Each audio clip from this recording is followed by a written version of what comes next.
This is the Northern Ireland Assembly Committee Room 30. This is the Northern Ireland Assembly Committee Room 30.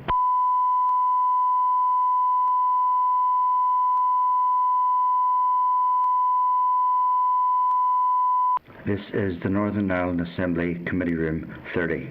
This is the Northern Ireland Assembly Committee Room 30.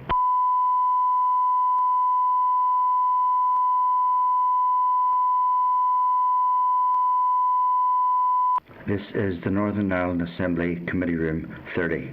This is the Northern Ireland Assembly Committee Room 30.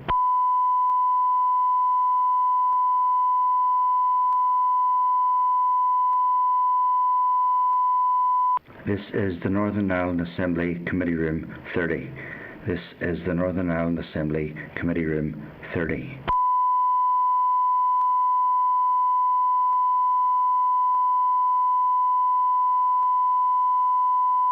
This is the Northern Ireland Assembly Committee Room 30. This is the Northern Ireland Assembly Committee Room 30.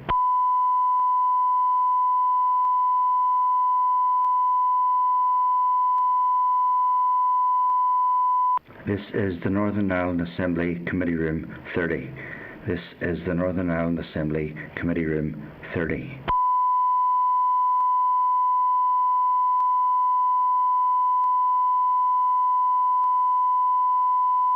This is the Northern Ireland Assembly Committee Room 30. This is the Northern Ireland Assembly Committee Room 30.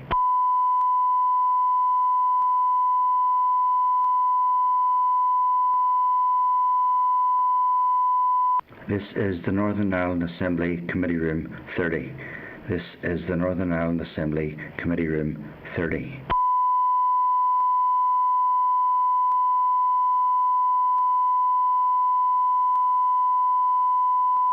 This is the Northern Ireland Assembly Committee Room 30. This is the Northern Ireland Assembly Committee Room 30.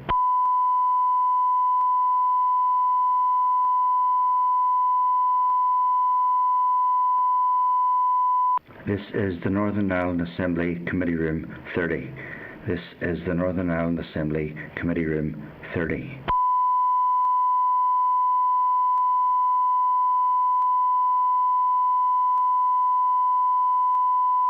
This is the Northern Ireland Assembly Committee Room 30. This is the Northern Ireland Assembly Committee Room 30.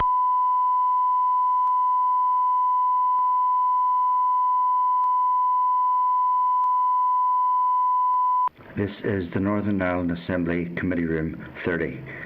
This is the Northern Ireland Assembly Committee Room 30.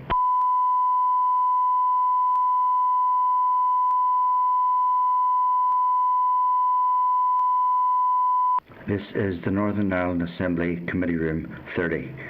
This is the Northern Ireland Assembly Committee Room 30.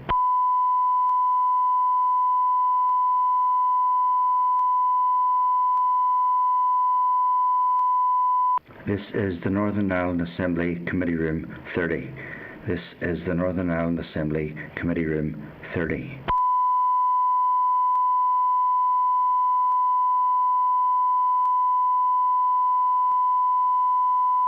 This is the Northern Ireland Assembly Committee Room 30. This is the Northern Ireland Assembly Committee Room 30.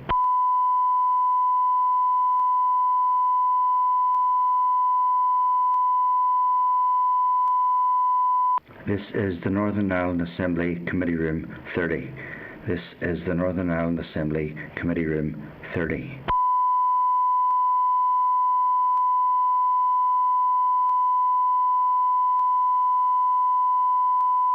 This is the Northern Ireland Assembly Committee Room 30.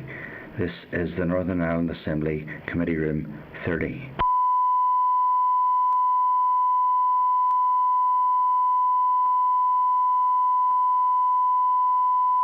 This is the Northern Ireland Assembly Committee Room 30. This is the Northern Ireland Assembly Committee Room 30.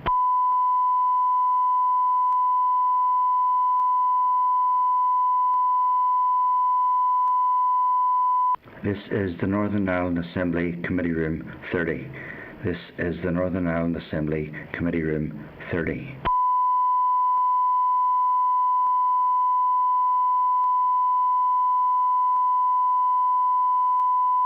This is the Northern Ireland Assembly Committee Room 30. This is the Northern Ireland Assembly Committee Room 30.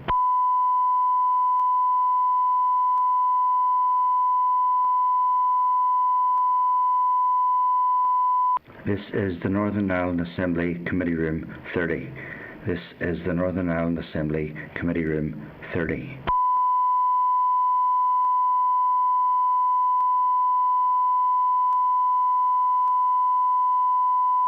This is the Northern Ireland Assembly Committee Room 30. This is the Northern Ireland Assembly Committee Room 30.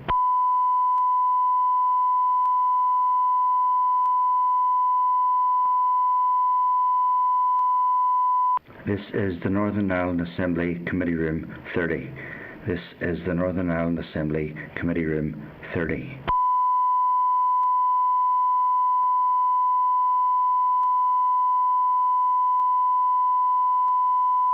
This is the Northern Ireland Assembly Committee Room 30. This is the Northern Ireland Assembly Committee Room 30.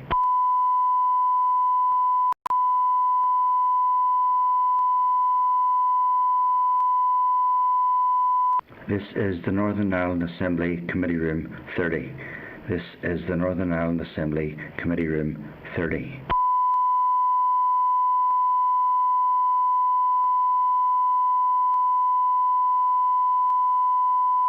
This is the Northern Ireland Assembly Committee Room 30.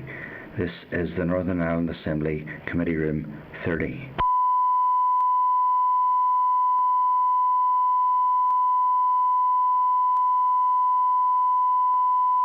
This is the Northern Ireland Assembly Committee Room 30. This is the Northern Ireland Assembly Committee Room 30.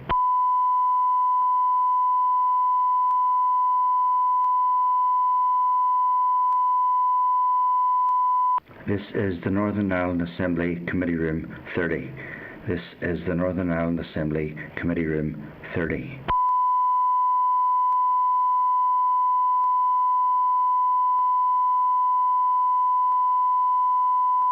This is the Northern Ireland Assembly Committee Room 30. This is the Northern Ireland Assembly Committee Room 30.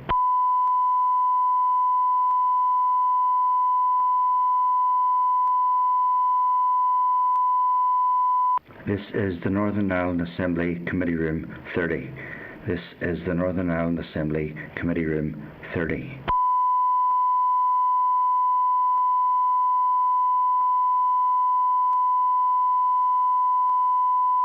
This is the Northern Ireland Assembly Committee Room 30. This is the Northern Ireland Assembly Committee Room 30.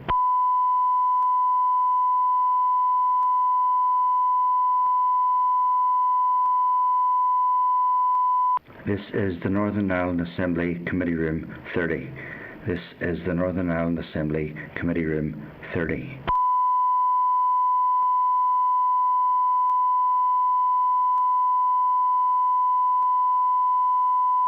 This is the Northern Ireland Assembly Committee Room 30. This is the Northern Ireland Assembly Committee Room 30.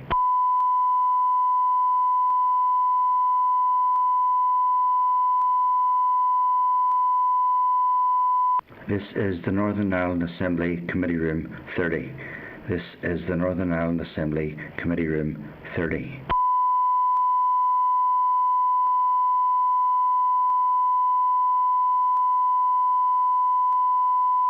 This is the Northern Ireland Assembly Committee Room 30.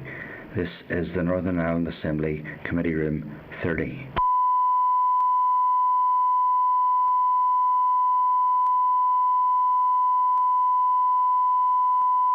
This is the Northern Ireland Assembly Committee Room 30. This is the Northern Ireland Assembly Committee Room 30.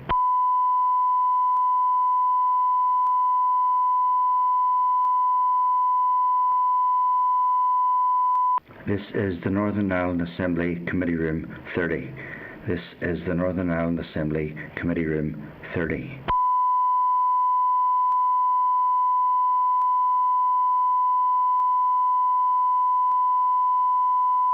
This is the Northern Ireland Assembly Committee Room 30.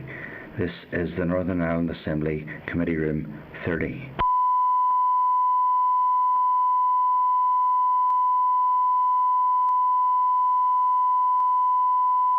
This is the Northern Ireland Assembly Committee Room 30. This is the Northern Ireland Assembly Committee Room 30.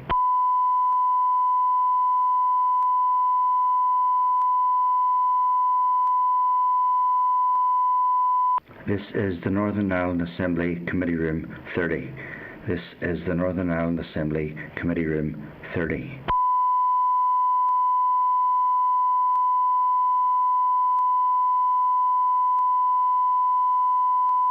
This is the Northern Ireland Assembly Committee Room 30. This is the Northern Ireland Assembly Committee Room 30.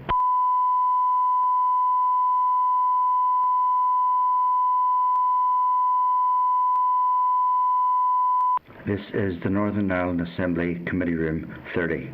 This is the Northern Ireland Assembly Committee Room 30.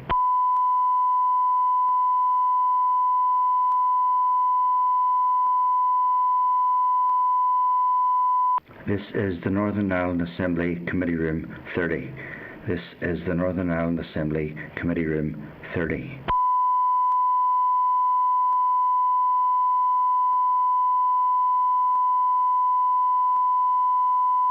This is the Northern Ireland Assembly Committee Room 30. This is the Northern Ireland Assembly Committee Room 30.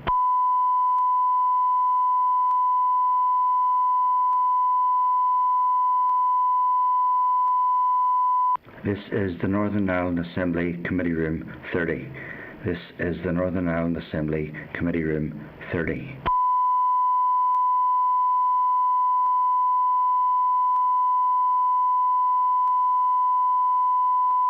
This is the Northern Ireland Assembly Committee Room 30. This is the Northern Ireland Assembly Committee Room 30.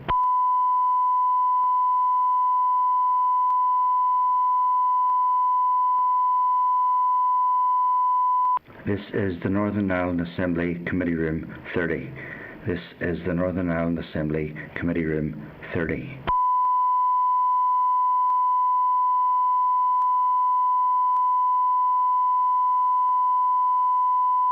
This is the Northern Ireland Assembly Committee Room 30.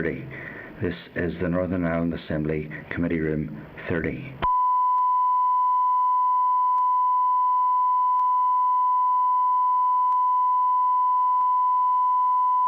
This is the Northern Ireland Assembly Committee Room 30. This is the Northern Ireland Assembly Committee Room 30.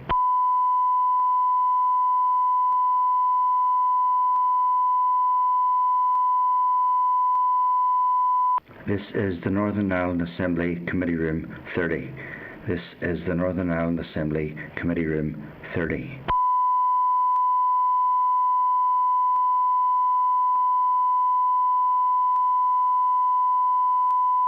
This is the Northern Ireland Assembly Committee Room 30.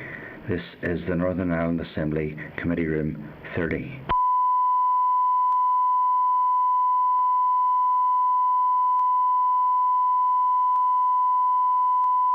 This is the Northern Ireland Assembly Committee Room 30. This is the Northern Ireland Assembly Committee Room 30.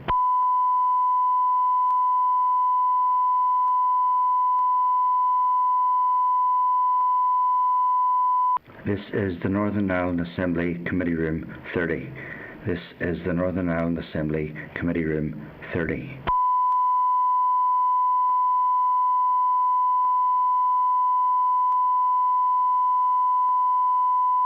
This is the Northern Ireland Assembly Committee Room 30. This is the Northern Ireland Assembly Committee Room 30.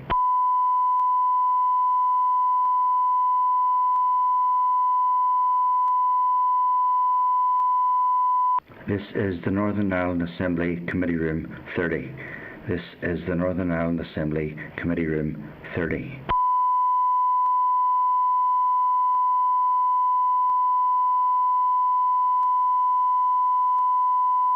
This is the Northern Ireland Assembly Committee Room 30. This is the Northern Ireland Assembly Committee Room 30.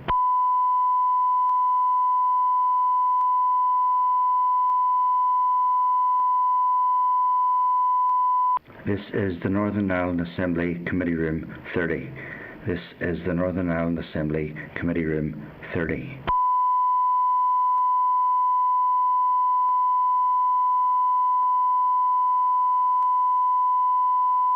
This is the Northern Ireland Assembly Committee Room 30. This is the Northern Ireland Assembly Committee Room 30.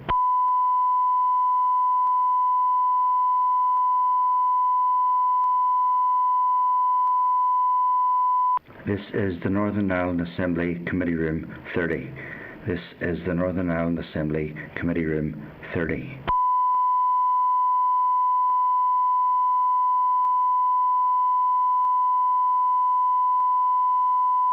This is the Northern Ireland Assembly Committee Room 30. This is the Northern Ireland Assembly Committee Room 30.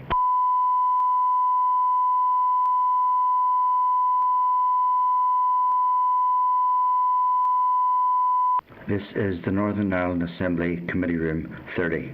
This is the Northern Ireland Assembly Committee Room 30.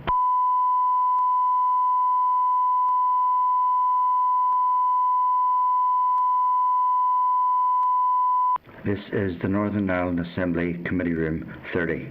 This is the Northern Ireland Assembly Committee Room 30.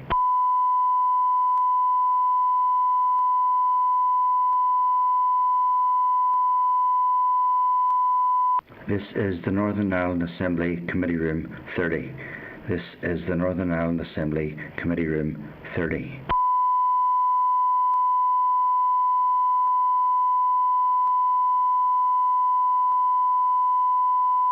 This is the Northern Ireland Assembly Committee Room 30. This is the Northern Ireland Assembly Committee Room 30.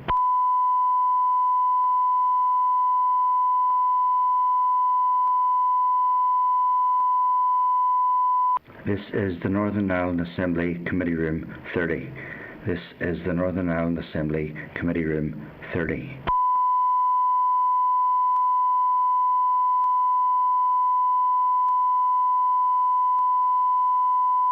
This is the Northern Ireland Assembly Committee Room 30. This is the Northern Ireland Assembly Committee Room 30.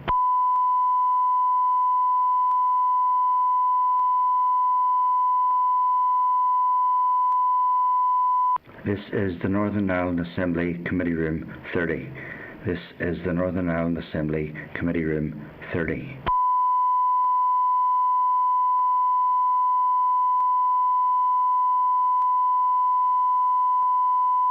This is the Northern Ireland Assembly Committee Room 30.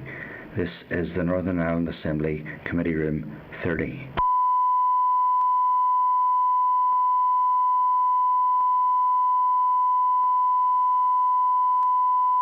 This is the Northern Ireland Assembly Committee Room 30.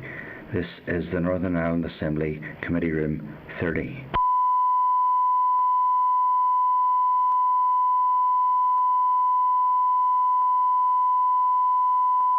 This is the Northern Ireland Assembly Committee Room 30.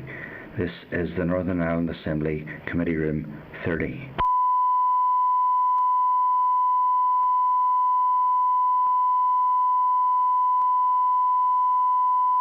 This is the Northern Ireland Assembly Committee Room 30.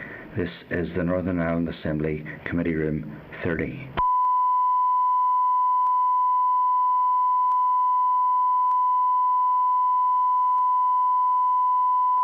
This is the Northern Ireland Assembly Committee Room 30. This is the Northern Ireland Assembly Committee Room 30.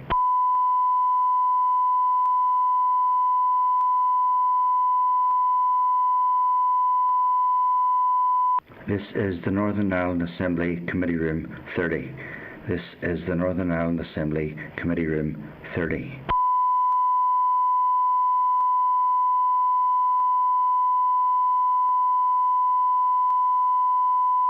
This is the Northern Ireland Assembly Committee Room 30. This is the Northern Ireland Assembly Committee Room 30.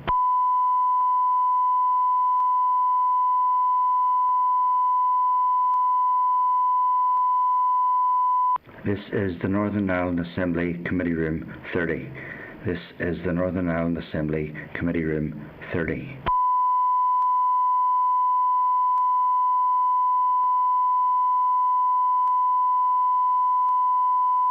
This is the Northern Ireland Assembly Committee Room 30.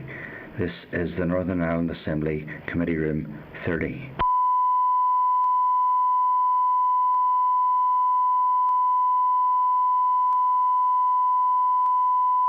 This is the Northern Ireland Assembly Committee Room 30.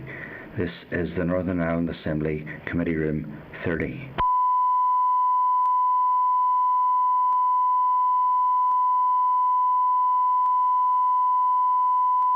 This is the Northern Ireland Assembly Committee Room 30. This is the Northern Ireland Assembly Committee Room 30.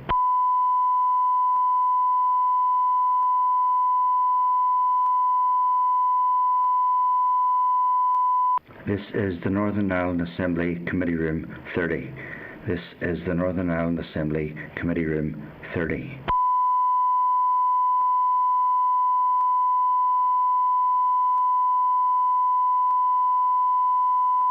This is the Northern Ireland Assembly Committee Room 30. This is the Northern Ireland Assembly Committee Room 30.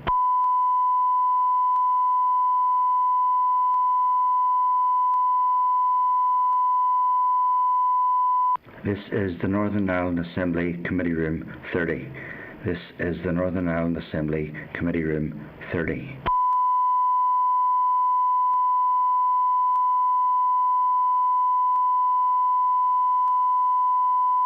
This is the Northern Ireland Assembly Committee Room 30.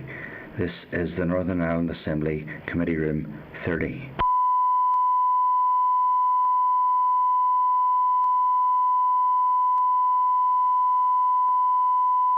This is the Northern Ireland Assembly Committee Room 30. This is the Northern Ireland Assembly Committee Room 30.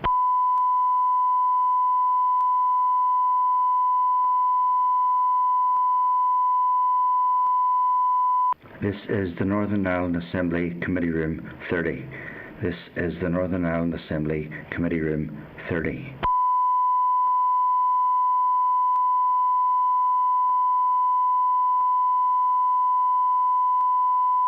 This is the Northern Ireland Assembly Committee Room 30. This is the Northern Ireland Assembly Committee Room 30.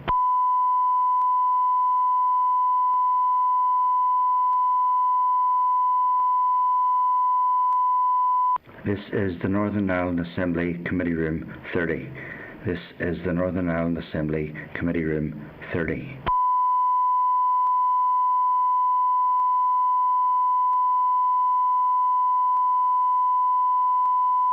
This is the Northern Ireland Assembly Committee Room 30.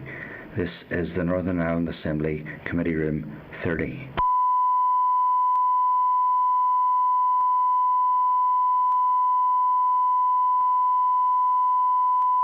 This is the Northern Ireland Assembly Committee Room 30. This is the Northern Ireland Assembly Committee Room 30.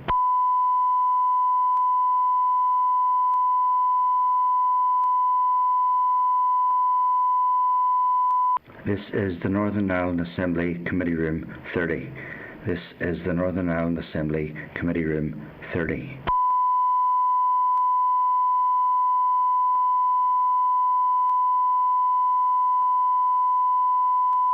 This is the Northern Ireland Assembly Committee Room 30. This is the Northern Ireland Assembly Committee Room 30.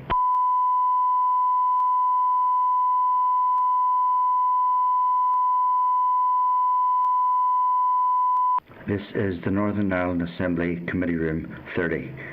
This is the Northern Ireland Assembly Committee Room 30.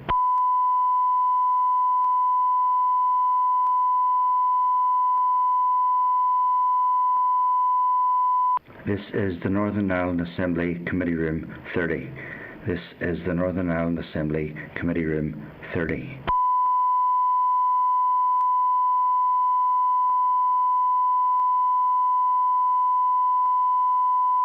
This is the Northern Ireland Assembly Committee Room 30. This is the Northern Ireland Assembly Committee Room 30.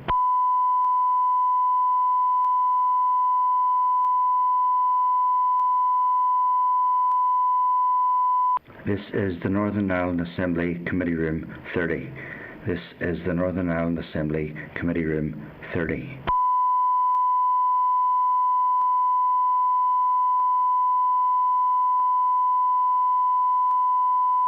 This is the Northern Ireland Assembly Committee Room 30. This is the Northern Ireland Assembly Committee Room 30.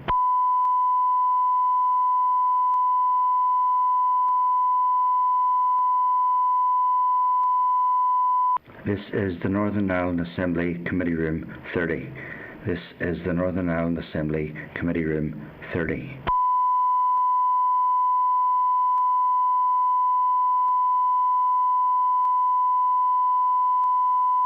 This is the Northern Ireland Assembly Committee Room 30.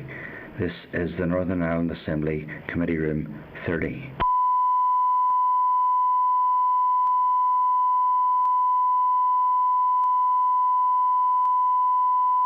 This is the Northern Ireland Assembly Committee Room 30. This is the Northern Ireland Assembly Committee Room 30.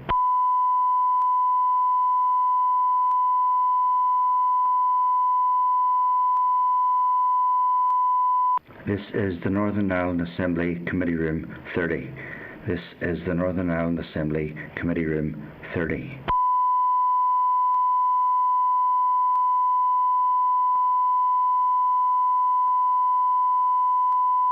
This is the Northern Ireland Assembly Committee Room 30. This is the Northern Ireland Assembly Committee Room 30.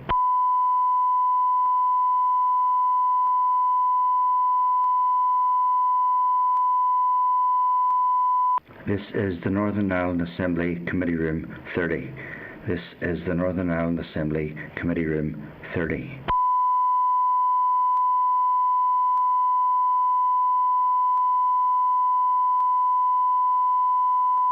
This is the Northern Ireland Assembly Committee Room 30.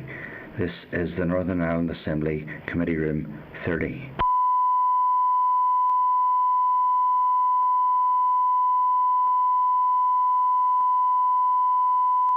This is the Northern Ireland Assembly Committee Room 30. This is the Northern Ireland Assembly Committee Room 30.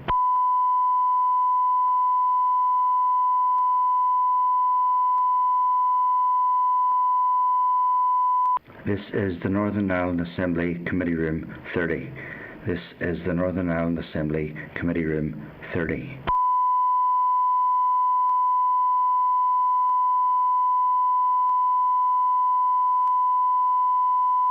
This is the Northern Ireland Assembly Committee Room 30. This is the Northern Ireland Assembly Committee Room 30.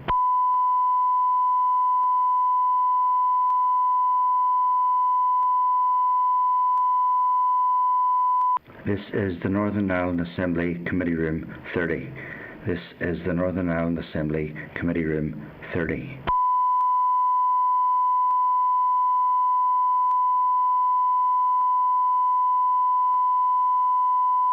This is the Northern Ireland Assembly Committee Room 30. This is the Northern Ireland Assembly Committee Room 30.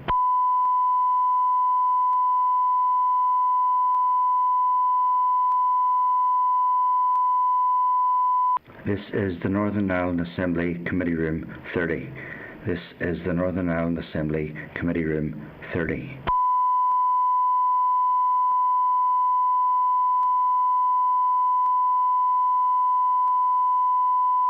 This is the Northern Ireland Assembly Committee Room 30. This is the Northern Ireland Assembly Committee Room 30.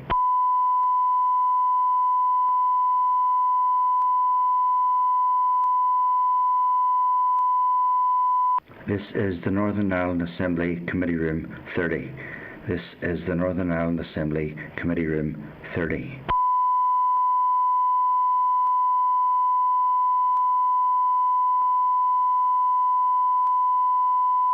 This is the Northern Ireland Assembly Committee Room 30. This is the Northern Ireland Assembly Committee Room 30.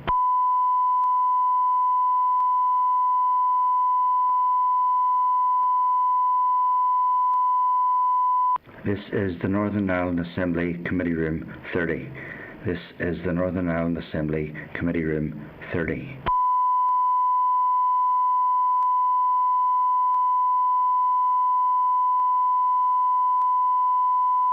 This is the Northern Ireland Assembly Committee Room 30. This is the Northern Ireland Assembly Committee Room 30.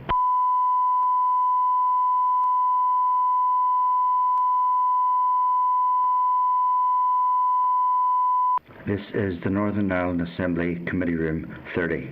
This is the Northern Ireland Assembly Committee Room 30.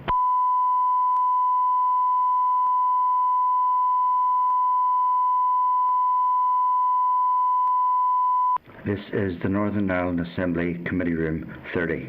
This is the Northern Ireland Assembly Committee Room 30.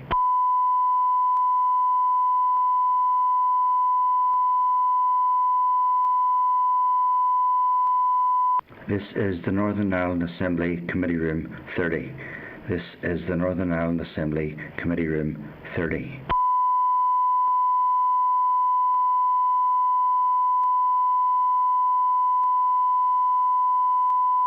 This is the Northern Ireland Assembly Committee Room 30. This is the Northern Ireland Assembly Committee Room 30.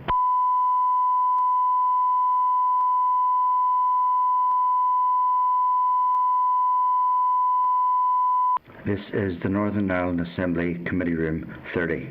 This is the Northern Ireland Assembly Committee Room 30.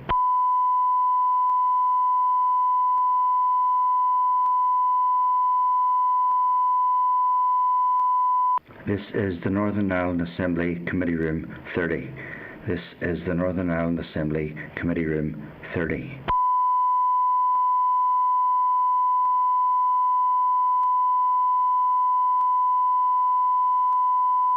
This is the Northern Ireland Assembly Committee Room 30. This is the Northern Ireland Assembly Committee Room 30.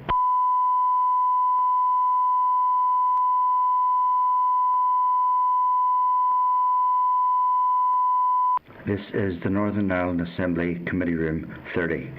This is the Northern Ireland Assembly Committee Room 30.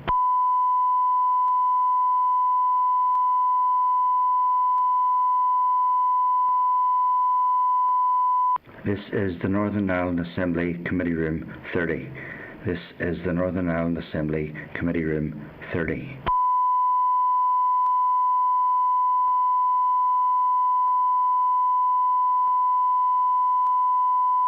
This is the Northern Ireland Assembly Committee Room 30. This is the Northern Ireland Assembly Committee Room 30.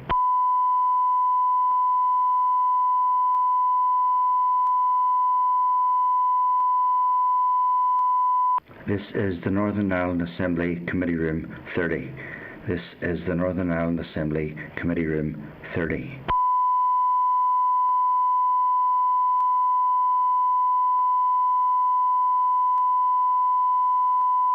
This is the Northern Ireland Assembly Committee Room 30. This is the Northern Ireland Assembly Committee Room 30.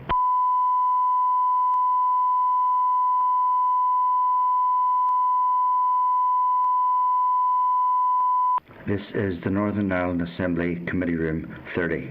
This is the Northern Ireland Assembly Committee Room 30.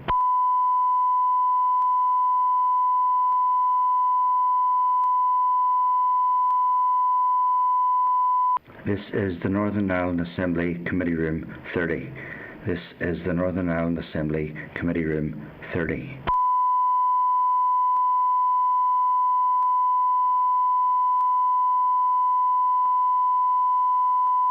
This is the Northern Ireland Assembly Committee Room 30. This is the Northern Ireland Assembly Committee Room 30.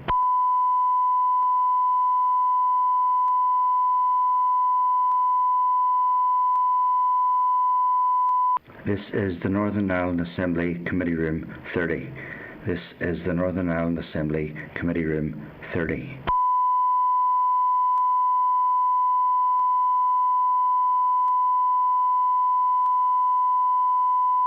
This is the Northern Ireland Assembly Committee Room 30. This is the Northern Ireland Assembly Committee Room 30.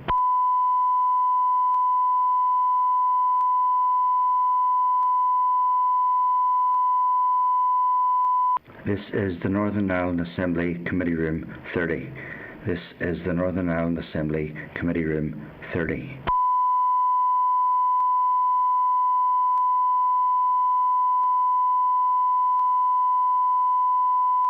This is the Northern Ireland Assembly Committee Room 30. This is the Northern Ireland Assembly Committee Room 30.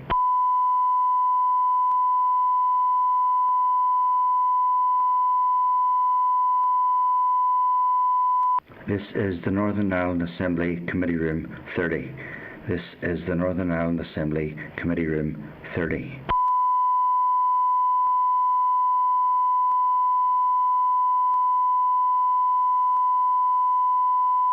This is the Northern Ireland Assembly Committee Room 30.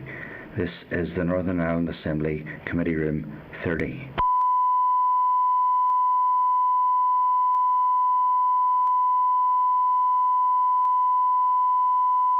This is the Northern Ireland Assembly Committee Room 30.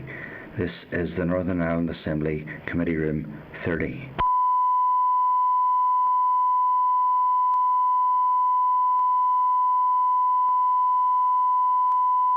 This is the Northern Ireland Assembly Committee Room 30. This is the Northern Ireland Assembly Committee Room 30.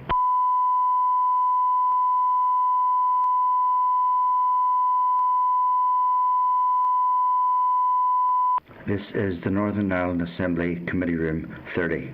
This is the Northern Ireland Assembly Committee Room 30.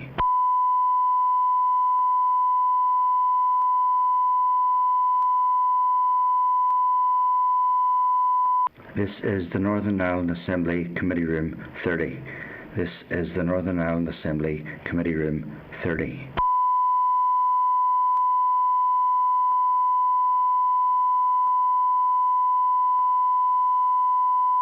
This is the Northern Ireland Assembly Committee Room 30. This is the Northern Ireland Assembly Committee Room 30.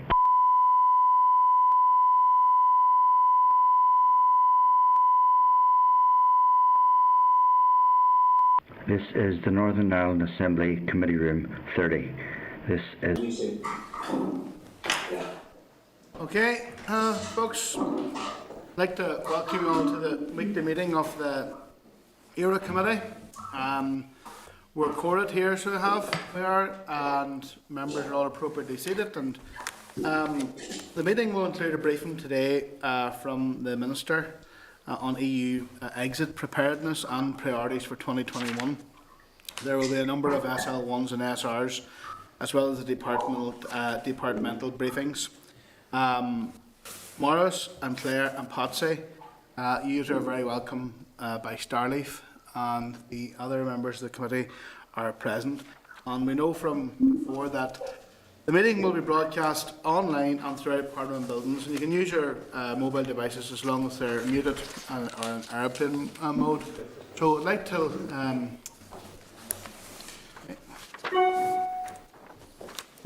Morning. Morning. Morning.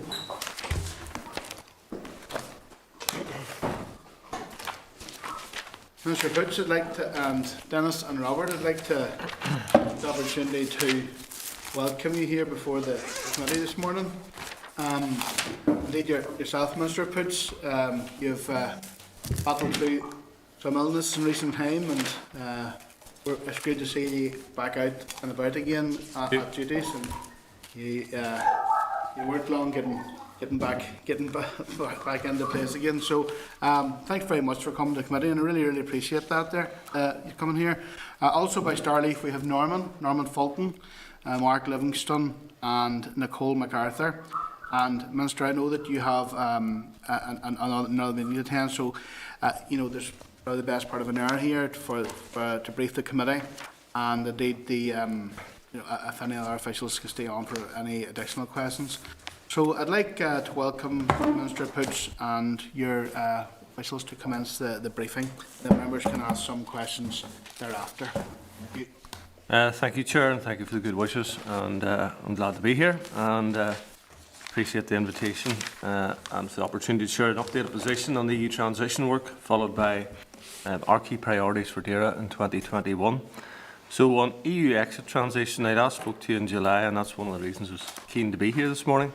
It's been a wee while, and updated you on DAERA's COVID-19 response, as well as preparations for the end of the EU transition period. And more recently, in November, you received an oral update from the Permanent Secretary on DAERA's preparedness for EU exit. In terms of the protocol, DUP stopped Mrs May's deal on 3 occasions, and then Boris Johnson's deal last November, at which point he called an election where he won his 80-seat majority and forced this through in spite of our opposition in January. So whilst we as a political party oppose the protocol, it is now in place, and it is the role of everyone who is in government to convince the UK government to ameliorate the worst excesses of it.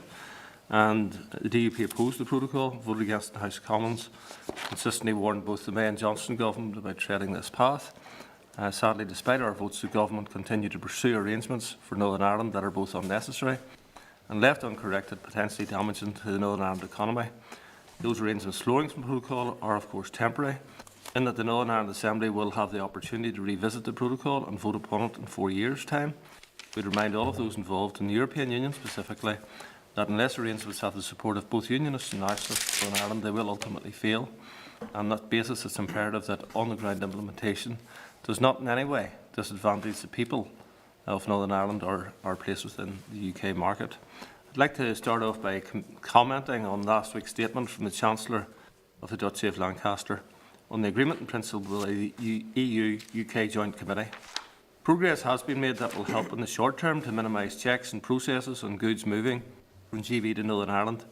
There's also been progress in other areas such as state aid. I would, however, like to have seen a more substantive solution. So in June I wrote to the DAERA Secretary of State, George Eustace, urged him to ensure that Northern Ireland consumers and businesses do not face higher costs or other detriment compared with people elsewhere in the UK as a result of the Northern Ireland Protocol. Last week's announcement does not provide long-term mitigations. It is inevitable, therefore, that additional costs will be passed on to Northern Ireland consumers unless the UK Government comes forward with further measures to address these. A solution has not been delivered to prevent barriers to the movements of breeding animals from GB to Northern Ireland. This will decimate traditional trading practices between ourselves and GB. As such, it has serious consequence for GB sellers, GB-based livestock markets and shows, and livestock breeders throughout these islands. A solution has not been delivered for complex processing chains, where raw materials and ingredients pass back and forward from Northern Ireland to GB. I had asked the UK Government through Minister Eustace to negotiate minimal controls for agri-foods for internal Northern Ireland consumption, such as retail consignments. While this has not been granted permanently, we do have a 3-month grace period for retail consignments, including supermarkets. While this is welcome, it is important that we continue to make representations to the UK Government so that we are not simply pushing back problems until the 1st of April 2021. A temporary grace period also applies to goods affected by prohibitions and restrictions. This includes veterinary medicines, minced meat and meat preparation, and unprocessed meats coming from the EU to GB being returned to Northern Ireland. It is critical in coming weeks and months for DAERA and DEFRA to work in partnership to support businesses in Northern Ireland and GB for 1st of January 2021 and to keep these preparations going in order to be fully prepared for the ending of each grace period. I understand from officials that DAERA intends to be ready for the 1st of January 2021 and the subsequent weeks. Clearly, we still await an outcome on trade negotiations, and we all hope a deal can be done, but we must be prepared for all eventualities. Let me assure you that my officials are working hard to ensure that we are prepared for a no-deal scenario.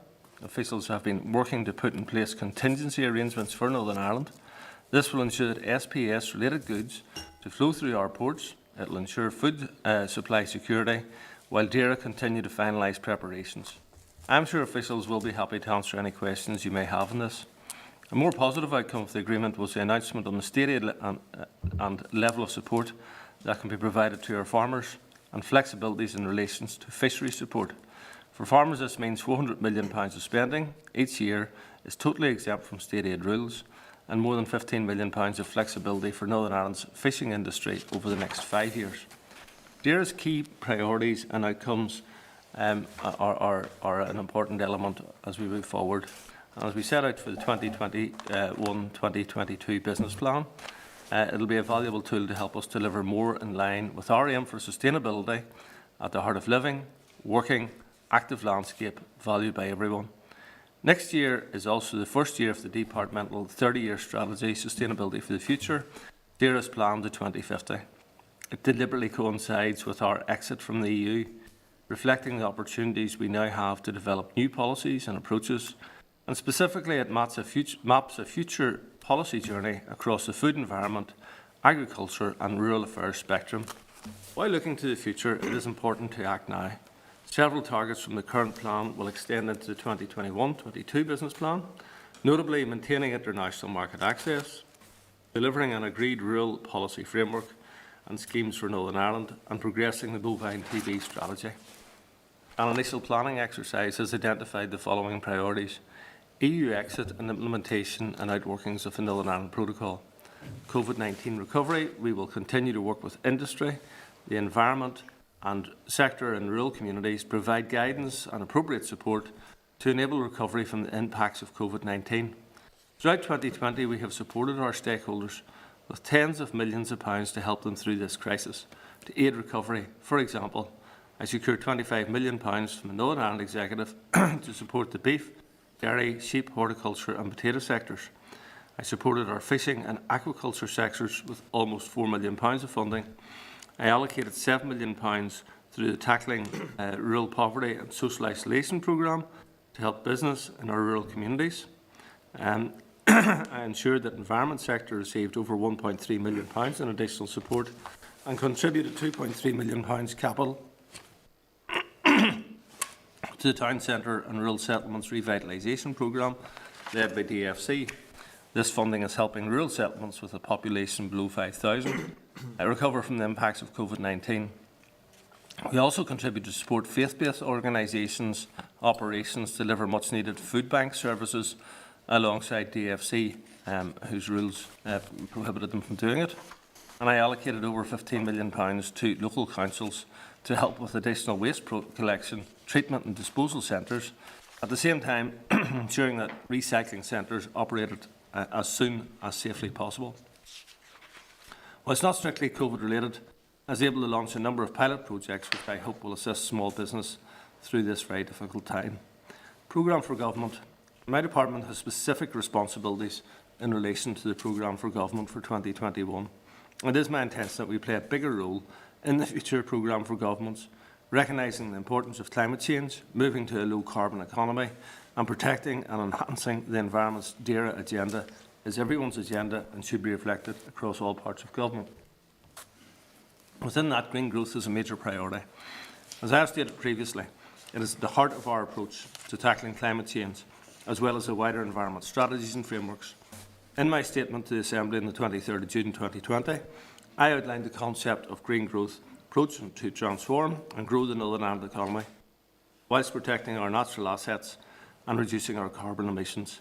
I know you are familiar with what we are trying to achieve in this space, so the main thing that I would like you to note is my intention to produce a green growth strategy by March 2021. This will build on the current consultation on the Northern Ireland's first ever climate change bill. This is a priority for me and my department. It is my intention for an executive climate change bill to achieve its legislative passage within this mandate, and I welcome the recommendations presented by the Climate Change Committee around the 6th carbon budget. I believe it presents an evidence-based and pragmatic reduction in carbon emissions.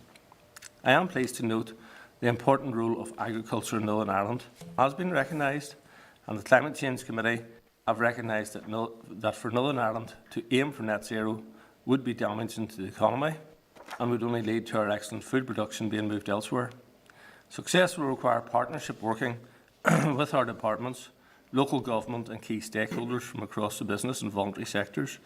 The outcome will be a framework of programmes which will help to deliver a resilient recovery through a greener, low-carbon and circular economy for Northern Ireland. Our first foundation programme under Green Growth, Forests for a Future, aims to plant 18 million trees in 10 years. I'm pleased to report that a lot of work is underway. To date, 574,000 trees have been planted. In support of further planting, I'm putting in place a £4 million small woodland grant scheme, helping landowners to plant their own native woodlands. Furthermore, there's been some excellent partnership working with a range of public sector organisations such as Belfast City Council and Northern Ireland Water, each of whom have announced that they're going to plant 1 million trees each. In my statement to the Assembly in November, I issued regarding future agricultural policy. I pointed out that as we leave the EU for the first time in 40 years, we have a unique opportunity to customise agricultural policies and support schemes. Our policies do not have to be constrained by the EU CAP construct, and we need to move to something which addresses the future needs of Northern Ireland. Our work ahead will address 4 key outcomes: increased productivity, environmental sustainability, improved resilience, and an integrated, efficient, sustainable, competitive and responsive food supply chain. So it's crucial that we develop new policies and support schemes to provide opportunities for all of our farmers with no farmer left behind. We need to help farmers to develop their business no matter where they farm, to become more efficient, and to maximise the sustainable returns they can achieve, to develop the assets at their disposal by enhancing them into sustainable profit centres, especially environmental assets. It is my hope that in this way we can create a win-win between environmental improvements and economic development. My officials will review our approach to the current schemes, implementing improvements and simplifications in keeping with the longer-term direction of travel. This will be taken forward under the Agricultural Act. Work is already underway. In September this year, I announced that I would be removing the greening requirements with effect from the 1st of January 2021.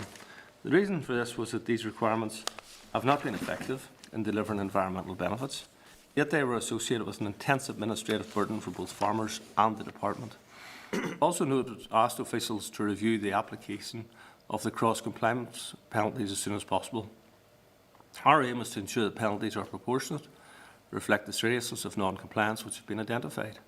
Officials will continue to work on simplifications and improvements on the rules governing the direct payment scheme for the 2021 scheme year, as detailed in my November briefing. In undertaking this work, I want officials to ensure food security through effective marketing of Northern Ireland products, through funding of sustainable land management practices, and by providing innovative ways of meeting the challenge which climate change presents to our long-term food supply. The work will continue in 2021.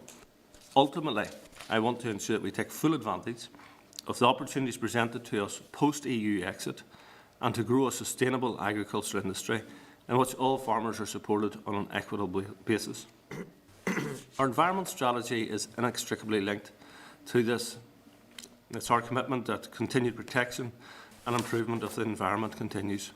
We have the freedom but also the responsibility to develop new approaches. We have to decide how to report, monitor and set targets. We will also have to consider coordinated and joined up approaches across the UK. And to that end, I published a discussion document last week seeking views on a number of specific elements in the UK Government's Environment Bill, including environmental principles and the Office of Environmental Protection, currently making its way through Parliament. Environmental principles have been at the core of international law for many decades, and I want to ensure that Northern Ireland continues to benefit from the application of these important principles following the transition period. An environment strategy will set the context in which we do this through a long-term, overarching framework.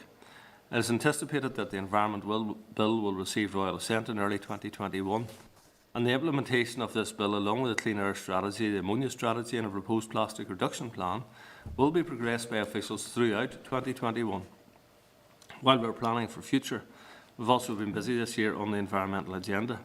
In June, I launched a consultation on the future recycling and separate collection of waste of a household nature in Northern Ireland. In November, I launched a consultation on Northern Ireland's first ever Clean Air Strategy.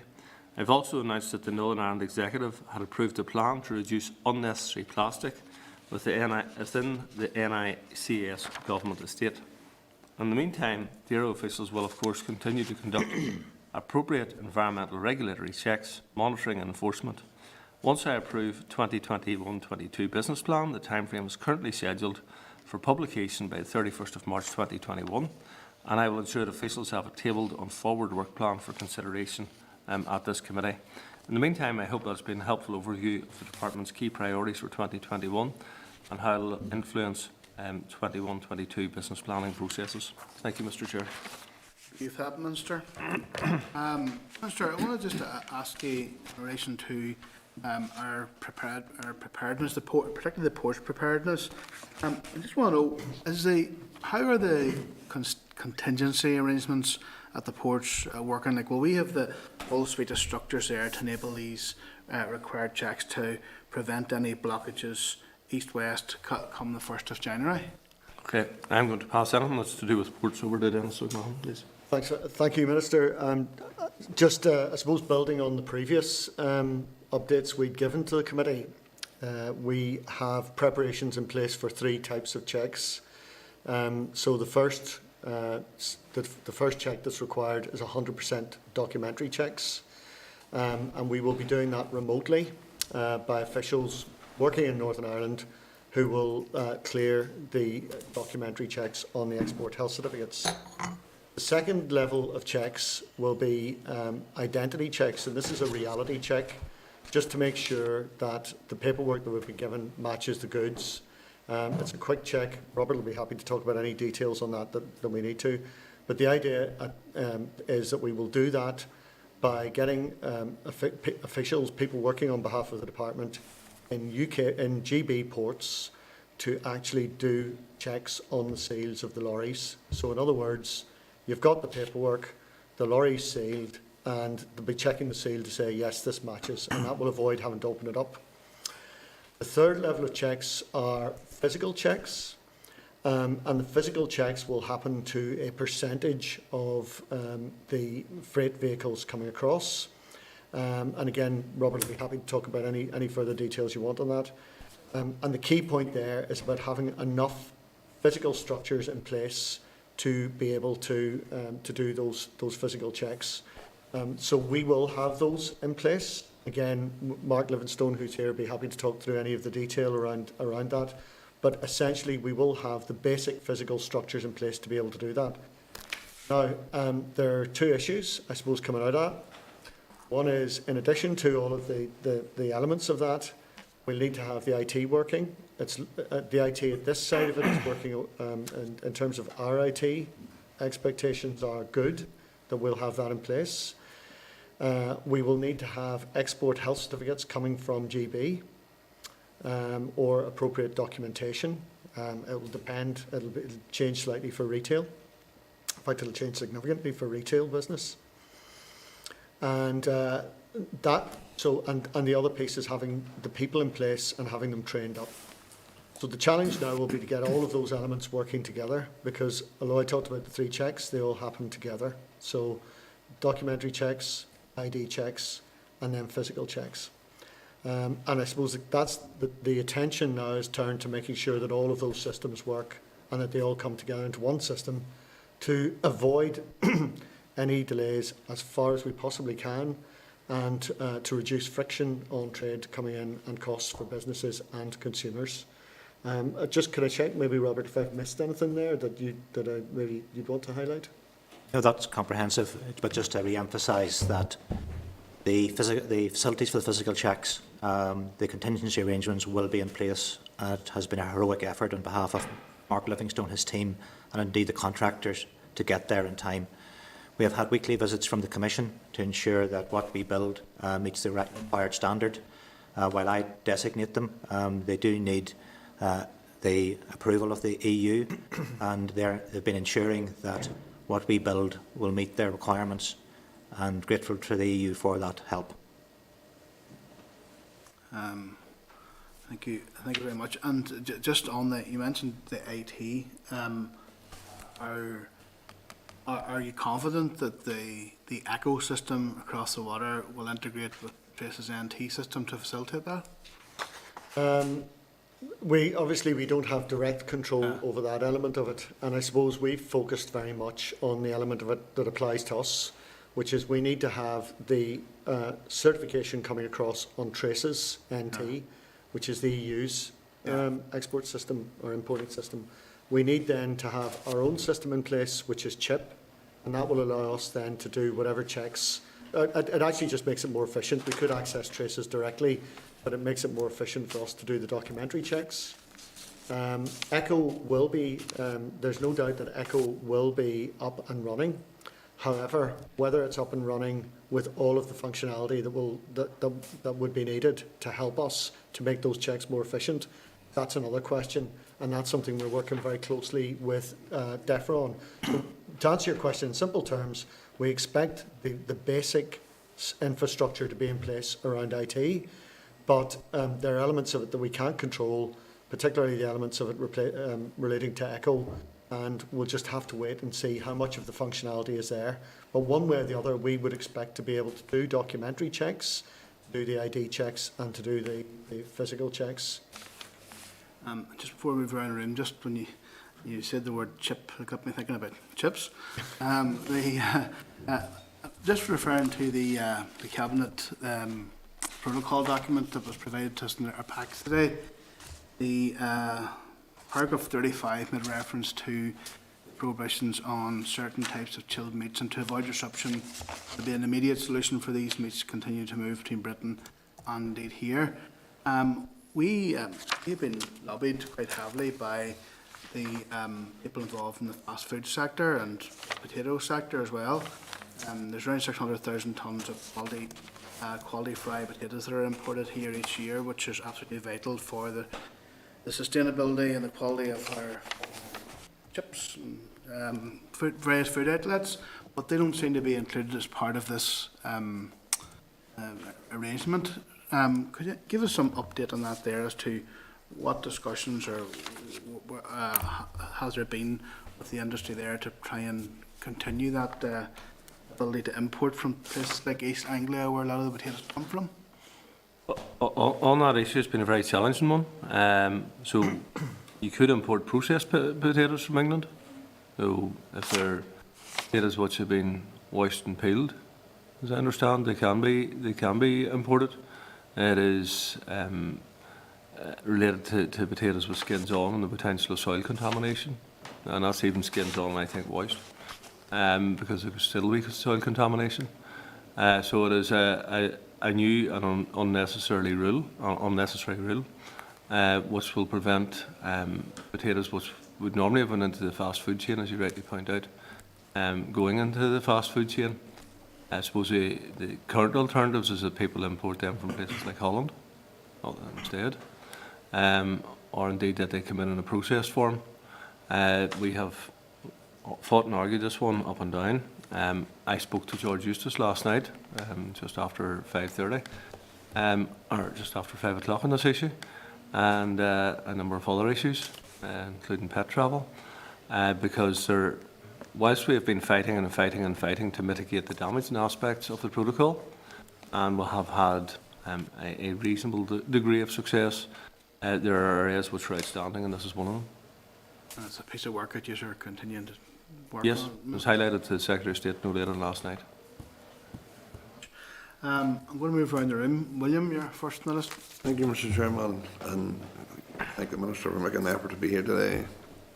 He's very welcome back. Certainly some of the decisions seem bizarre to me, but can you explain the legal working of the withdrawal agreement and the protocol agreed by the UK and the EU? And does it not seem that the EU are not showing very little flexibility in relation to these major issues? I mean, there will be a cost to the Northern Ireland consumer if this continues and goes ahead as potatoes from East Anglia. I'm one importer in my constituency. I'm told there's another one in Ballymena area. It supplies a lot of fast food chains, but he also supplies a lot of small shops. They import 10-kilo bags of potatoes, and about 45% of my constituent, 45% of the imports go to small retailers, and indeed some of the larger retailers some of them just go to. So there has to have an impact. I think this particular guy in my constituency imports 300 tonnes a week, so that's a big gap. So there will be implications of this if the EU continues to be inflexible in this. Yeah. Well, throughout all of this, and I indicate in my opening statement what my position is on it, what my party's position is on it. But throughout all of this, we work with the reality that this has been passed through Westminster, and it is law, and therefore there is elements of it that we do not like, but recognise that it is passed in law, and therefore will be imposed upon us one way or the other. So we have sought to mitigate as much as possible. So, for example, over the course of the next number of months, in terms of that food supply that's coming in, it'll be a self-certification that'll take place in the depots in GB. That self-certification will be associated with a seal. The self-certified document will go to the lorry driver. That lorry driver will pass that to someone at the port in Cairnryan. and whilst the seal is in place, that will be acceptable. So that's a significant achievement in that at one stage people were talking about export health certificates being required for individual pallets on that load, which would have added, you know, at one stage you were looking at adding thousands of pounds to every lorry load of goods coming to Northern Ireland, which would ultimately have been passed to consumers. And that's the last thing that anybody wanted, entirely unnecessary. So we've avoided that for the time being. I want to ensure that continues to be the case once this transition period is passed. The potato one's slightly more tricky in that there's issues about potato diseases like brown rust, eelworm and so forth. And, you know, the European Union has rules in terms of goods that come into the European Union which has the potential, plants which have the potential of bringing disease. GB is no longer a member of the European Union. We now are sitting in this status where we are in the EU for SPS for these products. So for these food products, we are essentially remain part of the European Union. The consequence of that is that potatoes with skins on are treated differently because they have the potential of introducing plant disease to Northern Ireland. Now, there's no greater a risk than it was today, whenever you can do it. It's not going to be a greater risk next month. But nonetheless, that is the situation and is the position. My officials have been arguing this extensively, and we will continue to make the case because that flow of trade was a beneficial trade. And as I say, I indicated to George Eustace, it is not our desire to have to import potatoes from Holland, extra haulage, extra food miles, and all of that. It is not our desire to do that, but that's what is going to end up happening if we cannot get this resolved to our satisfaction, and currently it's not resolved to our satisfaction. Okay, thank Hey, you. William, Rosemary. Yeah, thank you. Minister, it's good to see you back, and all the best Thanks, for your Rosemary. continued recovery. Minister, the role of the joint committee is critical in determining which goods are entering Northern Ireland, and especially those ones that are labelled at risk of entering the EU single markets. What process will the joint committee use to determine what at-risk goods are?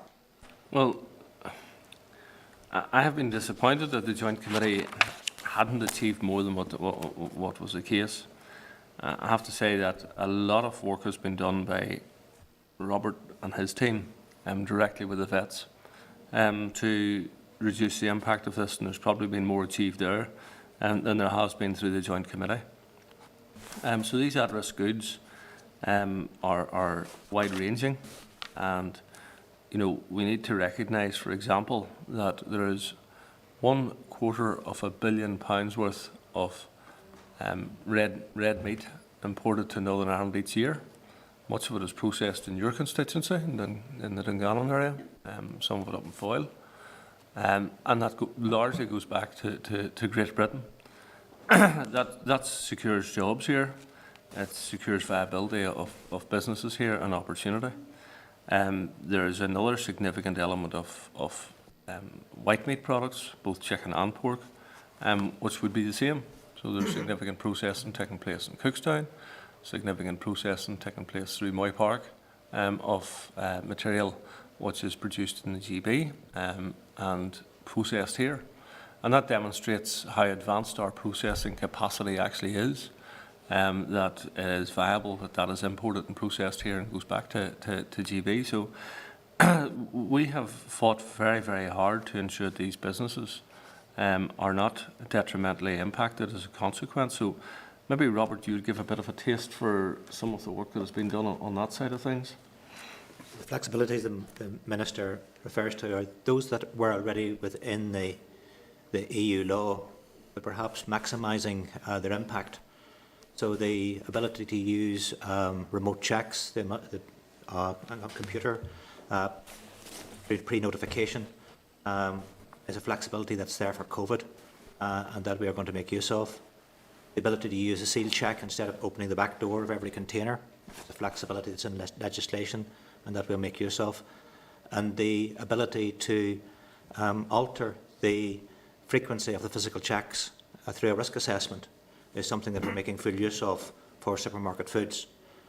On the issue of the products that still can't move, the so-called prohibitions and restrictions, an awful lot of that lies around the detail that's held within the export health certificates and the phytosanitary certificates. And these are the same certificates as we were fighting with this time last year when we were thinking about the land border and having to produce 1.9 million certificates. Some of you might recall that number, to move material from the same material from Northern Ireland to the Republic. And those are the same certificates that GB is now having to use to move product from GB to Northern Ireland as part of the EU SPS regulatory zone. And these are very difficult certificates. And that's where the problems are emerging with the breeding animals. Those are the same requirements as we had when we were trying to sign them in Northern Ireland to go to the Republic of Ireland. Same certificates. Now, what the UK is doing is it's reciprocating those same certificates with the EU. So the requirements for a third country, GB, to export into the EU will be the same for the EU to export into GB. And CVOs across Europe, I think it's fair, are starting to look at those conditions within the model certificates that they've never looked at before. And my expectation, I've been invited to a EU meeting of CVOs this afternoon, along with Chief Plant Officer John Joe Boyle, to participate in the meeting with EU CVOs this afternoon. And I think that's going to be the beginning of that conversation about the requirements within those certificates and how they can be ameliorated in order to make the trade easier in both directions. This is normal between trading blocs. Discussions on export health certificates go on all the time. Currently, as you know, they're going on between the UK and Hong Kong. They go on between ourselves and the US. And it's a continuous thing between veterinary competent authorities, plant health competent authorities, to talk to your trading partners in order to look at the detail of the import-export requirements. And the fact that the UK is reciprocating those same certificates with the EU, I think, will speed up and help those conversations, because, quite frankly, there's something in it for everybody. Where up until now, these conditions have been held up very much within the negotiating process and have been fed into the negotiation process, and has been relatively, as the Minister was saying, unsuccessful through Specialist Committee and Joint Committee. I think as the Minister indicated, I think the greater chance for success in finding a way through some of these issues is through discussions at a technical level, but it's going to take time. And our difficulty is how do we get through that period until we have a more sensible set of certificates that more reflect the actual risk. At the moment, it's just a blanket. We need to start picking away at those in a risk-based way in order to ensure that sensible controls are in place. What I'm telling my staff is I want sensitive, pragmatic, sensible enforcement of these regulations. But at the same time, I and my staff must keep the law, and we are subject to the EU law relating to these areas. Yeah. Thank you. If you can't reach agreement in relation to these at-risk goods, and there's an arbitration panel, how does that work then? Until there is an agreement, agreed cert, that can allow these animals to move, you have to move them, or other products, that you have to move them under the conditions that are laid down in the certificates and the agreements and the legislation that backs up all of this. So the pets one is a very good example, where on a risk basis for neither rabies or for tapeworm, is there a risk argument for any controls on animals moving around these islands? In fact, there is no risk basis for that. But it's in the legislation that it has to happen, so it has to happen. Otherwise, I will be breaking the law. And it's with great regret that I have to enforce, but I have to enforce. And we were doing our best, sensitive, sensible, pragmatic, but at the same time, the law is the law. Okay. Just one question on tariffs, and that's all. Okay. If that's okay. Yeah, you talked in paragraph 27 on your command paper that make full use of the provisions in the protocol, giving us powers to waiver or reimburse tariffs on goods moving from Great Britain to Northern Ireland, where these are classified at risk or entering the EU market. How will the UK government administer this? Well, in terms of excuse me, goods that go to retail, clearly that's not an issue. For goods that come in for further processing here and have the potential to go to the EU, so that beef I was referring to, that will be an issue which is challenging, because 90% of that beef went back to GB, but 10% of it went otherwise. So, you could take all of your steak cuts, all your prime cuts out of it, and end up with 5% of mince, which ends up in the EU. So, can we get to a situation where the tariff that would be applied would be the tariff of the quantity that actually ends up in the EU, as opposed to the tariff being applied to everything, the entire consignment that came from GB to Northern Ireland, and then you have to claim that back, because if you have a tariff, for example, of 40%, and you had a process, because some of this goods may end up being frozen mince, for example. It may be frozen for a year, 18 months. So you'd be laying out that 40% on that carcass for 5% of the lower value of it. So you can see where I'm going to in terms of the value of the whole process becomes negligible, and consequently people won't want to do it. So by and large, we will be seeking to ensure that the tariff is something which isn't applied, but as Robert says, there will be laws there on various issues, and in the event of a no-deal Brexit, which is as things are at the minute, then those will become issues. Okay. Thanks. Philip. Thank you, Chair. Chair, I'm conscious that we're having a discussion on EU exit. If there was time, I'd like to come back in on some of the other points that the Minister raised on climate legislation and COVID support. Minister, it's good to see you back after your short stay in hospital, and I genuinely wish you well in your recovery. On a political note, though, I think it's not going to be lost on people that you're the second DUP Minister in 2 days, coming to committees and laying out, I suppose, what is the disaster of Brexit and its implications for businesses here in the north, or consumers, economy, communities and individuals. And that is unfortunate, but we are where we are. In terms of the presentation and the questions, some of the points that I wanted to raise and their impacts have already been identified by other members.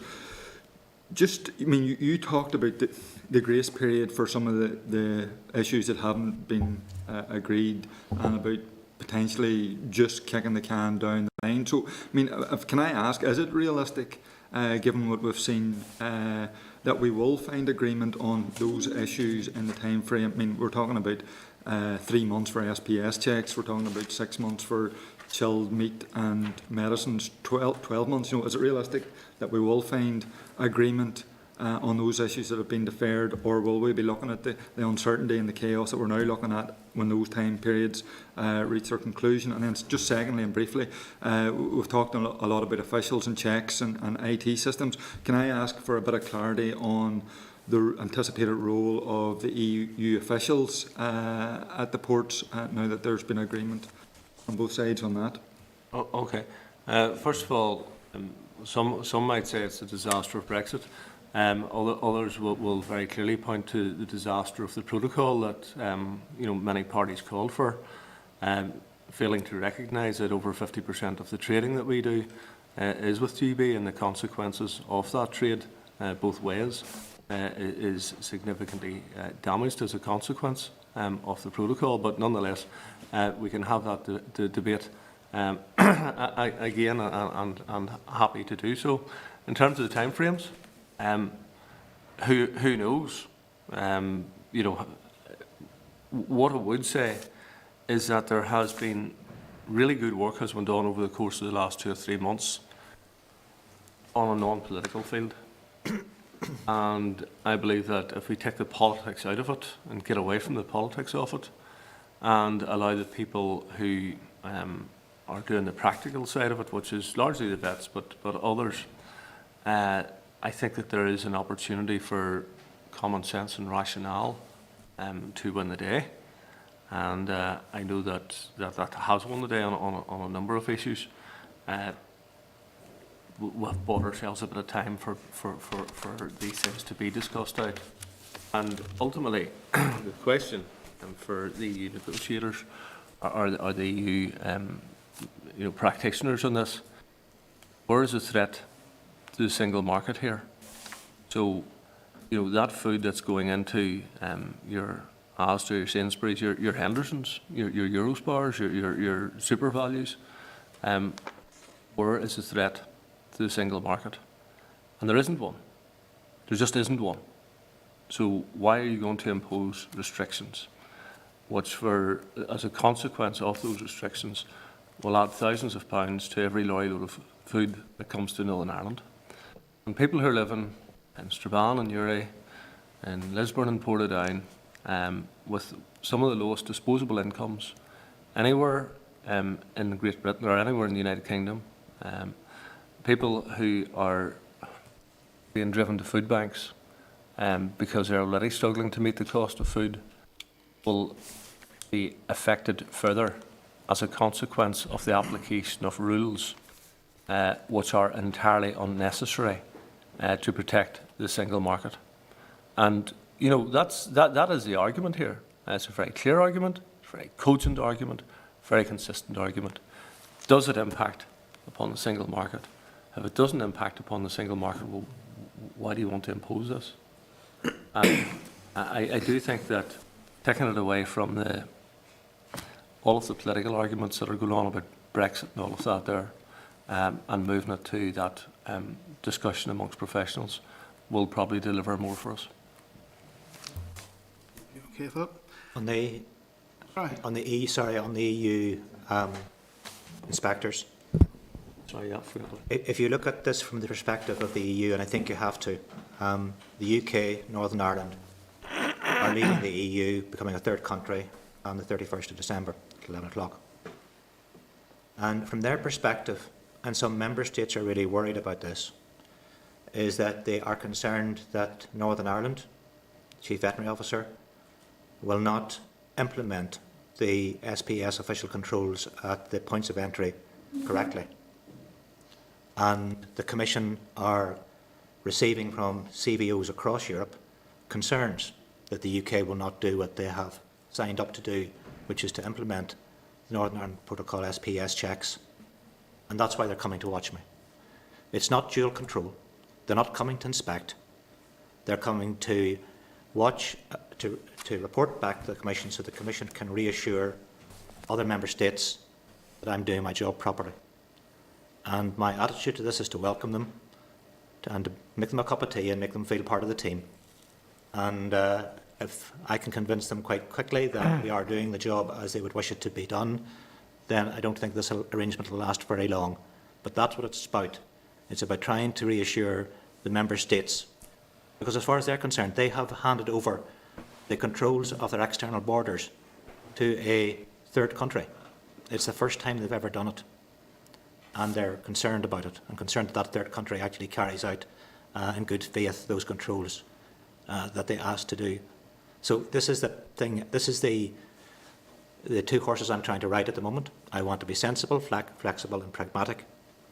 But I also need to obey the law, otherwise they will take action against me in particular. I mean, I'm pretty sure that the EU will come to trust you, Robert. It's easy to understand why they would have a lack of trust maybe in the British government. Yeah, thank you for that. And John? Thank you, Chair, and good to see you back, Minister, and like others, can I wish you well and good health for the times ahead. The processes, Chair, and procedures around EU exit and the food supply chain, agriculture and agri-food are still evolving and could be influenced by events in the coming hours and days. But we've touched on some of them today in relation to the food supply chain and the supply of potatoes in Northern Ireland. Can I ask specifically, and I have another question on animal welfare to follow, but can I ask specifically on that one, are there processes in place to keep people informed over the Christmas break? For example, I have potato distribution centres in my own constituency who are very concerned about the pending deadline, the future for them bringing potatoes in from whether chipping and seed potatoes from Scotland or England. But I'm very mindful we're about to enter a holiday period and some of these people will be worried. So are there mechanisms to keep people informed over the Christmas break?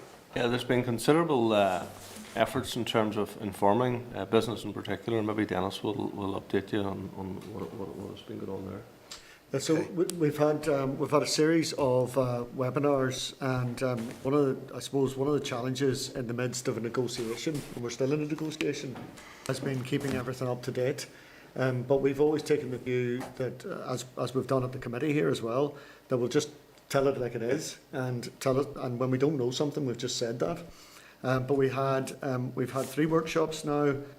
We've had roughly 1,200 attendees at those workshops. We open them up to everybody. We encourage everybody to come along. We put them on our website as well afterwards, so that people can see what we're saying. So over the coming period, I said previously, we are operating our major emergency response plan, which is really about making sure that our communication is working in a fast-moving situation like this. And one of the consequences of that is we'll have morning meetings. We call them Go Command meetings. We have those every day, including they'll have been running this morning as well. And at the minute we're running them on 6 days a week. So what we're trying to do is 2 things. I suppose we're giving out the information as it comes out from the negotiations or across from DEFRA. And the other piece is about we're putting together a question and answer briefing. So every time a business asks us a question, whatever it's about, no matter how big or small, we put that into a question and answer and we put it on our website. And that's to make sure we tailor it as far as we can. So the aim is to be, I think, I'm just so that nobody's in any doubt. I mean, we came to this committee and we said it was going to be that we were red amber to start with, if you remember the first briefing. And then we came when we said it was red. I think we've improved based on the hard work that people have done. But there are, as you say, John, outstanding issues. And I suppose the main thing now is making sure that we communicate, because we need to make sure all the parts work together. And we also need to make sure that businesses are aware. We may not be able to solve the problems for some of those businesses if they're outside our control, but we will tell them exactly what we know. Okay, thank you. Thanks for that. Chair, in addition to that, there have been concerns raised as well about the handling and holding of animals, the processes that will be developed. In coming weeks, there was some publicity as well recently about sheep and lambs held in Scotland, for example. So I'm keen to know, are we in a position now where we know the processes are in place, that things will be secure and safe come the deadline?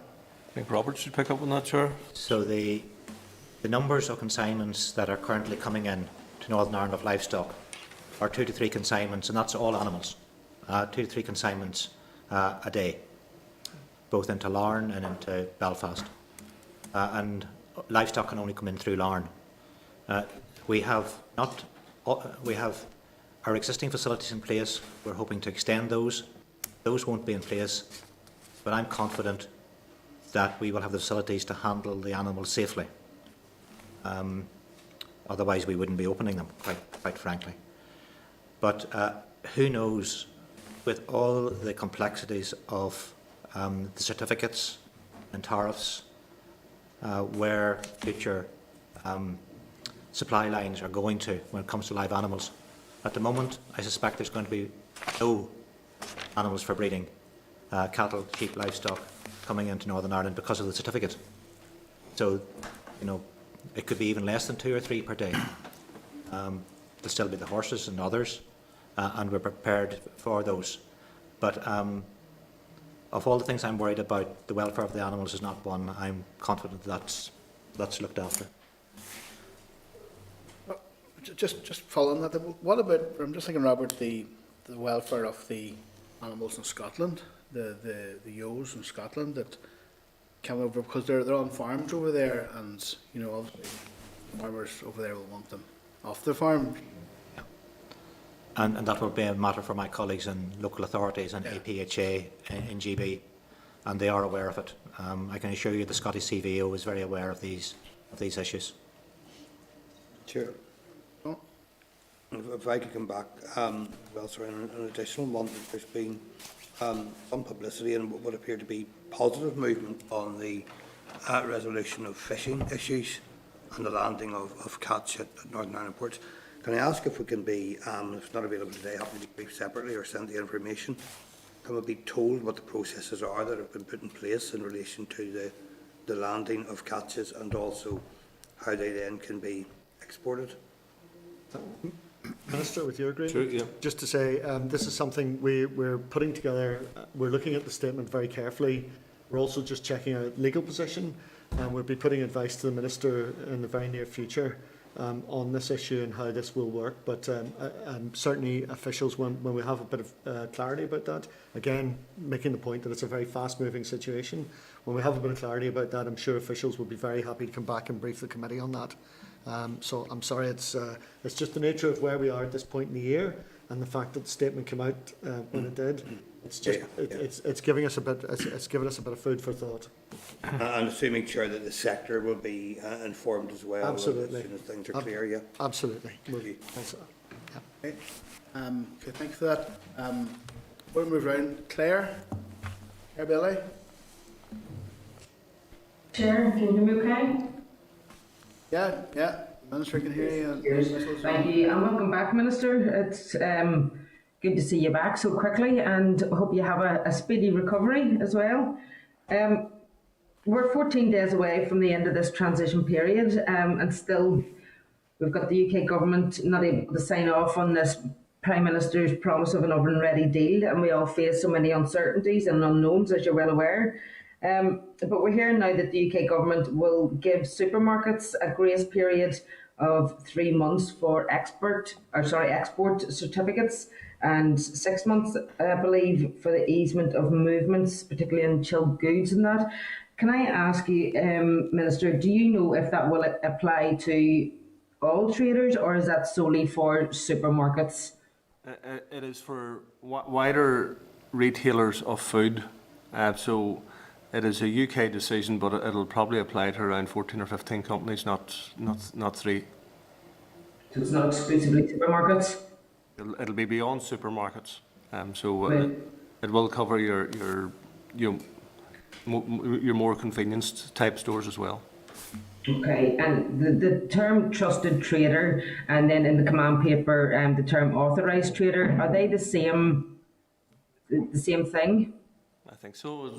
Trusted trader is a carryover from a scheme that the UK were proposing to the EU, and it's got carried over in the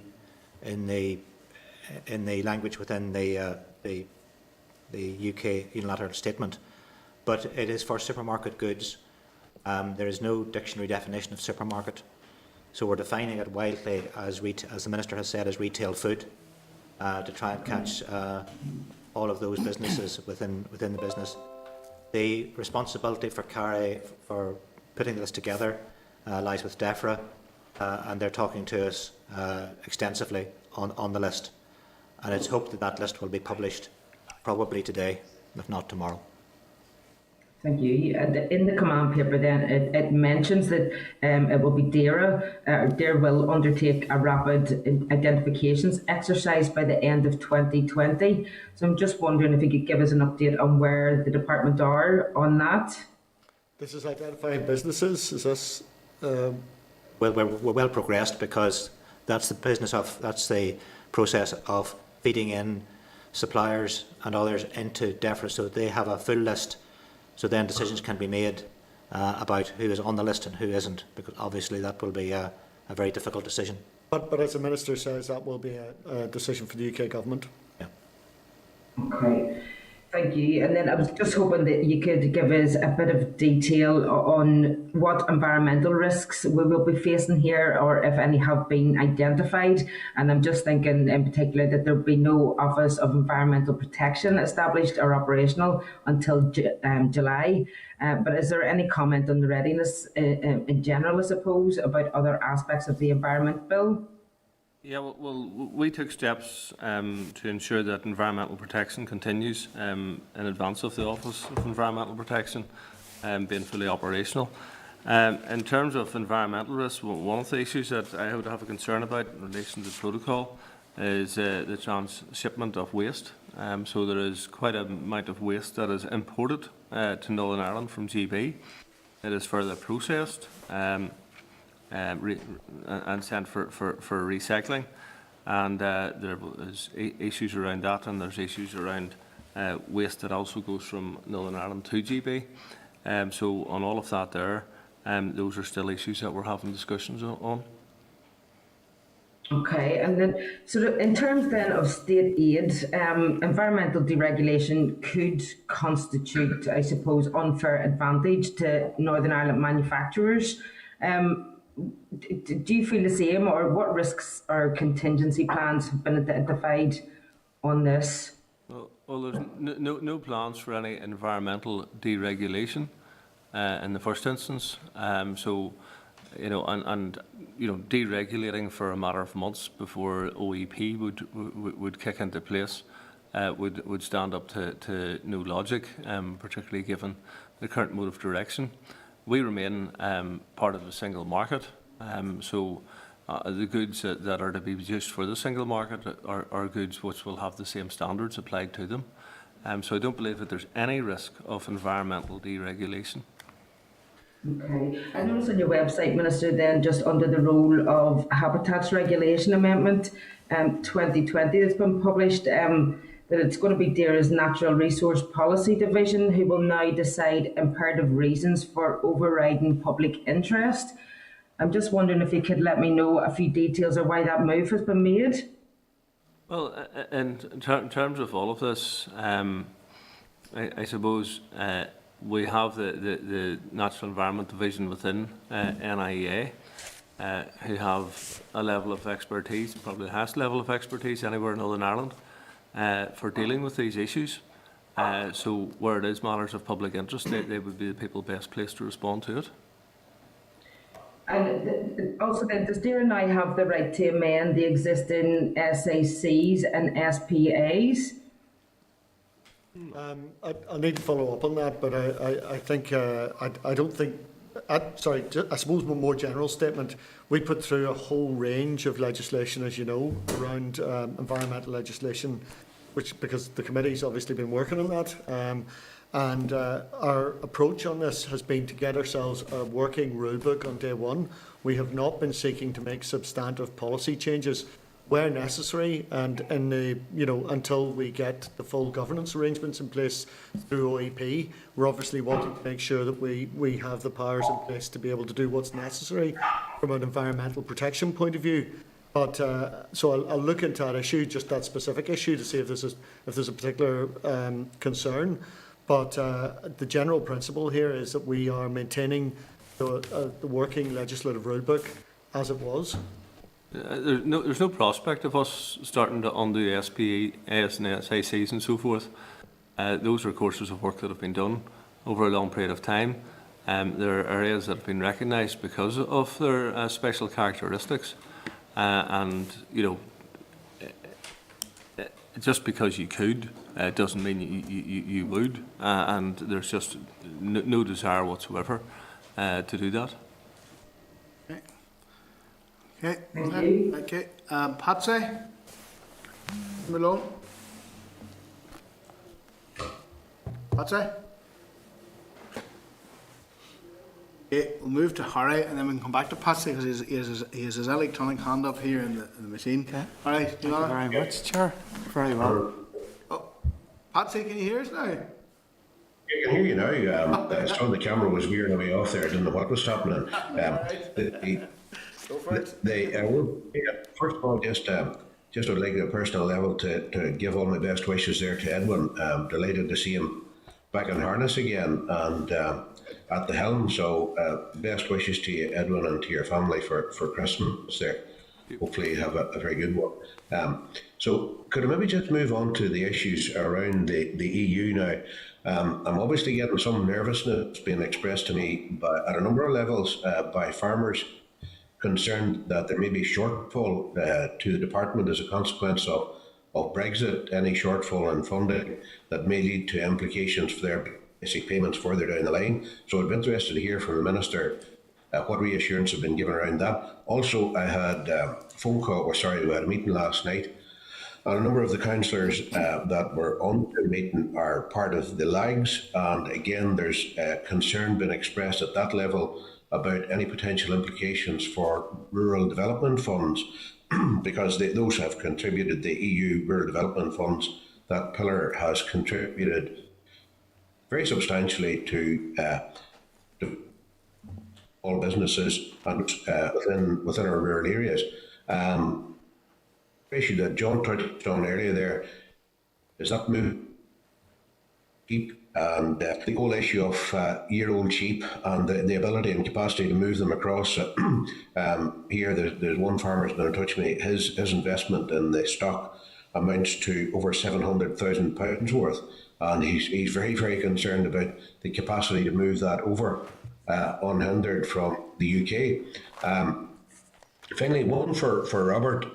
This has been raised with me separately as well.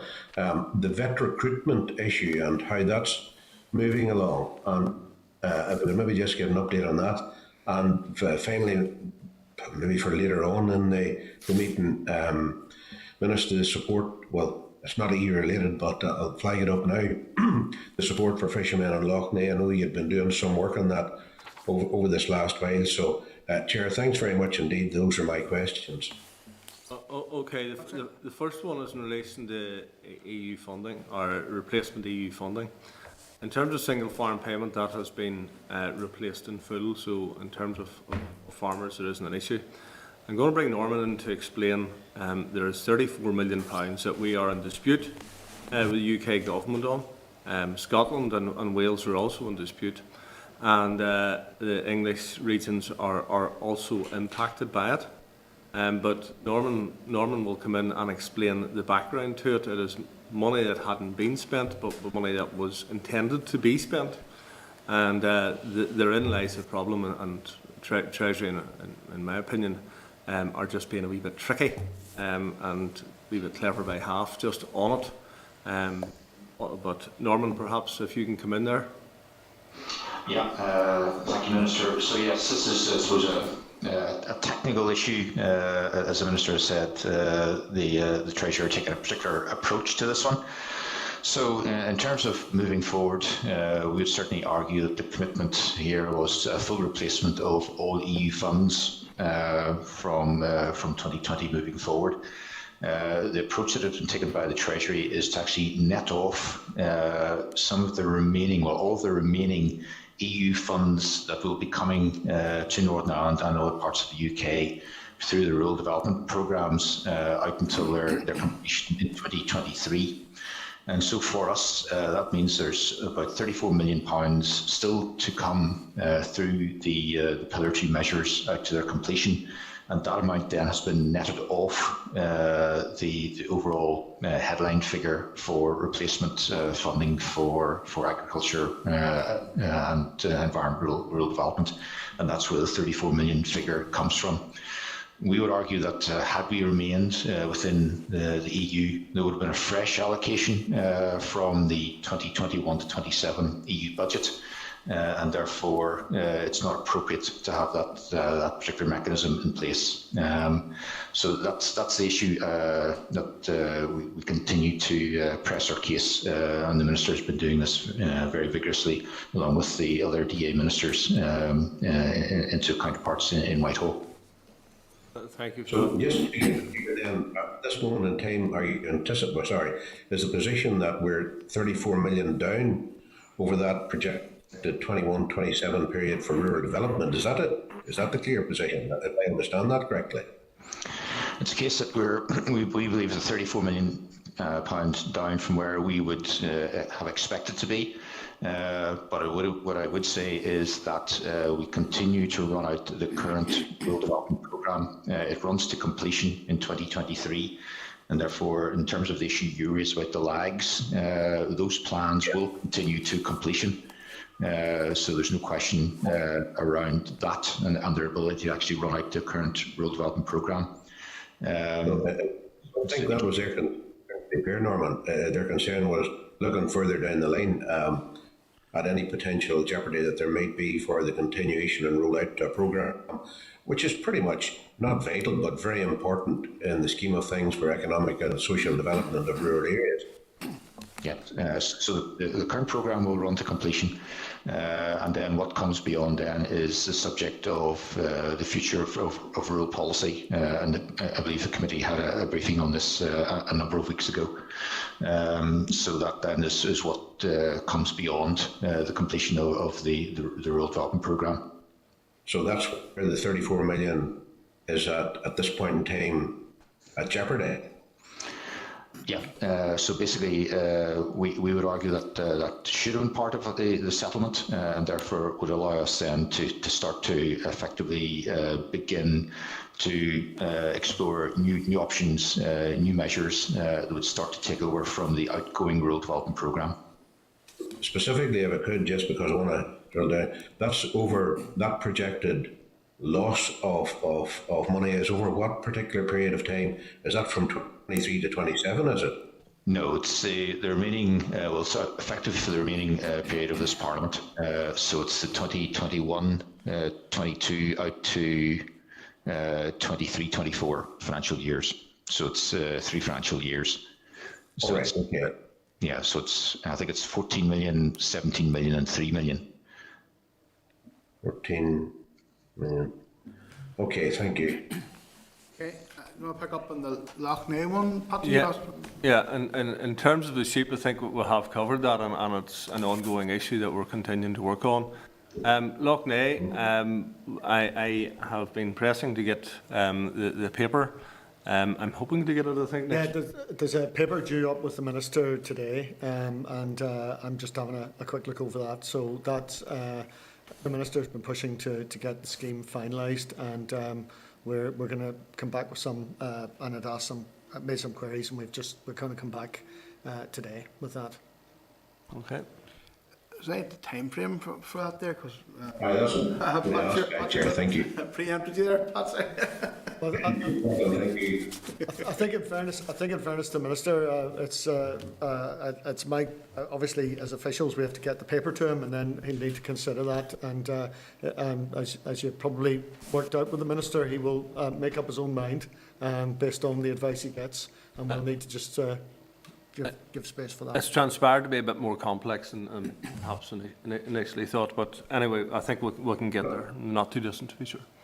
Yeah, I would appreciate that, Edwin, please, because there's a lot of people who didn't have an income from fishing over that particular season and stopped fishing in anticipation that this scheme was going to come very quickly, or relatively quickly, and we're still in the mouth of Christmas and it hasn't appeared. I know there are other issues. So, on a bit of good news in that front, the EU-Japanese trade deal will be something which will be beneficial, because the Japanese are very fond of eating eels, and that trade deal will help that particular business. Oh, good. Good. Okay, thanks for that. Thank you. Sorry, there was the vet recruitment issue. Sorry, Chair. Vet recruitment, Robert. Very quickly, within my own group, as I said today, I am 30 vets below my head count. 8 coming off the last exercise will bring my deficiency down to 22, and we've started another recruitment exercise. But it does give me a chance to say how proud I am of all my veterinary staff, and in fact all the staff, and how hard they're working at the moment. My field resource is lower than it ever was, down to 31 to deliver all the animal health and welfare in the field, along with the veterinary public health part. And my senior team, there was a question about what we're doing over Christmas. Most of us are working over Christmas. There's no let up this year. I've put 2 weeks into my leave folder, Secretary. I don't expect to get any of it, I think, is the expectations. Okay. Okay, thank you. Okay, Patsy, Harry. Okay, thank you, Chair. Very welcome, Minister. Minister, would you agree that the UK and EU agreement reached last week around the protocol provides little flexibility for Northern Ireland and falls short of the needs of NI? Just wondering what discussions have you had, Minister, with your counterparts to highlight Northern Ireland concerns? Over the course of the, thank you for the question, Harry. Over the course of the summer or the autumn, there has been a constancy of telephone conversations, meetings and letters highlighting our concerns, and we'll have a file of documentation that has changed hands at ministerial level. And then there has been another piece of work done at official level. So there's nothing in this that UKG could not have been forewarned of issues that were arising from the protocol. And, you know, quite frankly, I've been making a nuisance of myself. I make no apology for making a nuisance of myself, because we need to mitigate and ameliorate those damaging aspects of the protocol. Now, I have also indicated that there are beneficial aspects of the protocol, in particular those which gives us access to both the GB and the EU market. And indeed, should there end up not being a deal between the GB and EU, Northern Ireland is in a particular place where it can sell product to the GB without tariffs. It can sell product to the EU without tariffs, where no one else, either in European Union or indeed in Great Britain, can do that. So there is a potential advantaged position in that respect. But in order to take up that advantaged position, we need to ameliorate and mitigate against those disadvantaged positions. Some of it is complete nonsense. You know, the fact that you have a pet travelling with you to Scotland to visit relatives and coming back home again, that pet is going to have to get a rabies vaccine whenever there is no rabies in this island. It's just wrong if that's the case, the threat of tapeworm. And Robert is being put in an invidious position where that applies. The same applies to, we discussed the potatoes, the raw meat that is coming in from the sides that's coming in from factories in England to be treated here and processed here and going back. Those things are all just a nonsense. But nonetheless, they are issues which we have to try to deal with, that we have to try to mitigate, that we have to try to reduce. There is going to be a relatively small number of checks at Belfast and Larne, to be perfectly honest. They are going to be a relatively small number of checks. And those checks will be relatively straightforward. And they will apply only to food. They will not apply to individuals. They will apply to food and animals. They will not apply to individuals. They will not apply to your televisions and all of that stuff. It is purely stuff which falls under the category of SPS. And this is about protecting the single market. We have been locked into the single market, so that is the circumstance that we find ourselves in. But nonetheless, I believe that we can put forward cogent, rational arguments as to how this can be done in a way which does protect the single market, does no violence to it whatsoever, but at the same time does no violence to the consumers in Northern Ireland, who ultimately will fit the bill. Every person in Northern Ireland, every consumer in Northern Ireland will fit the bill if we don't get these things resolved. So I welcome the fact that the can has been kicked down the road a bit, that we don't face this cliff edge on the 1st of January. But I don't want to be facing a cliff edge on the 1st of April and the 1st of July on these issues. That is not a beneficial position. So we really need to, over the course of January, February, March, April, May, June, seek to resolve these issues in a firmer way. And I hope that will be the case. Okay. Thank you very much, Minister. Okay. Thank you, Chair. We'll let Morrison before William here. Morrison's on the list. Morris, can you hear us there? Yes, thank you, Chair. And thank you very much, Minister, for coming to the committee this morning. And I wish you best wishes for a continuation to good health.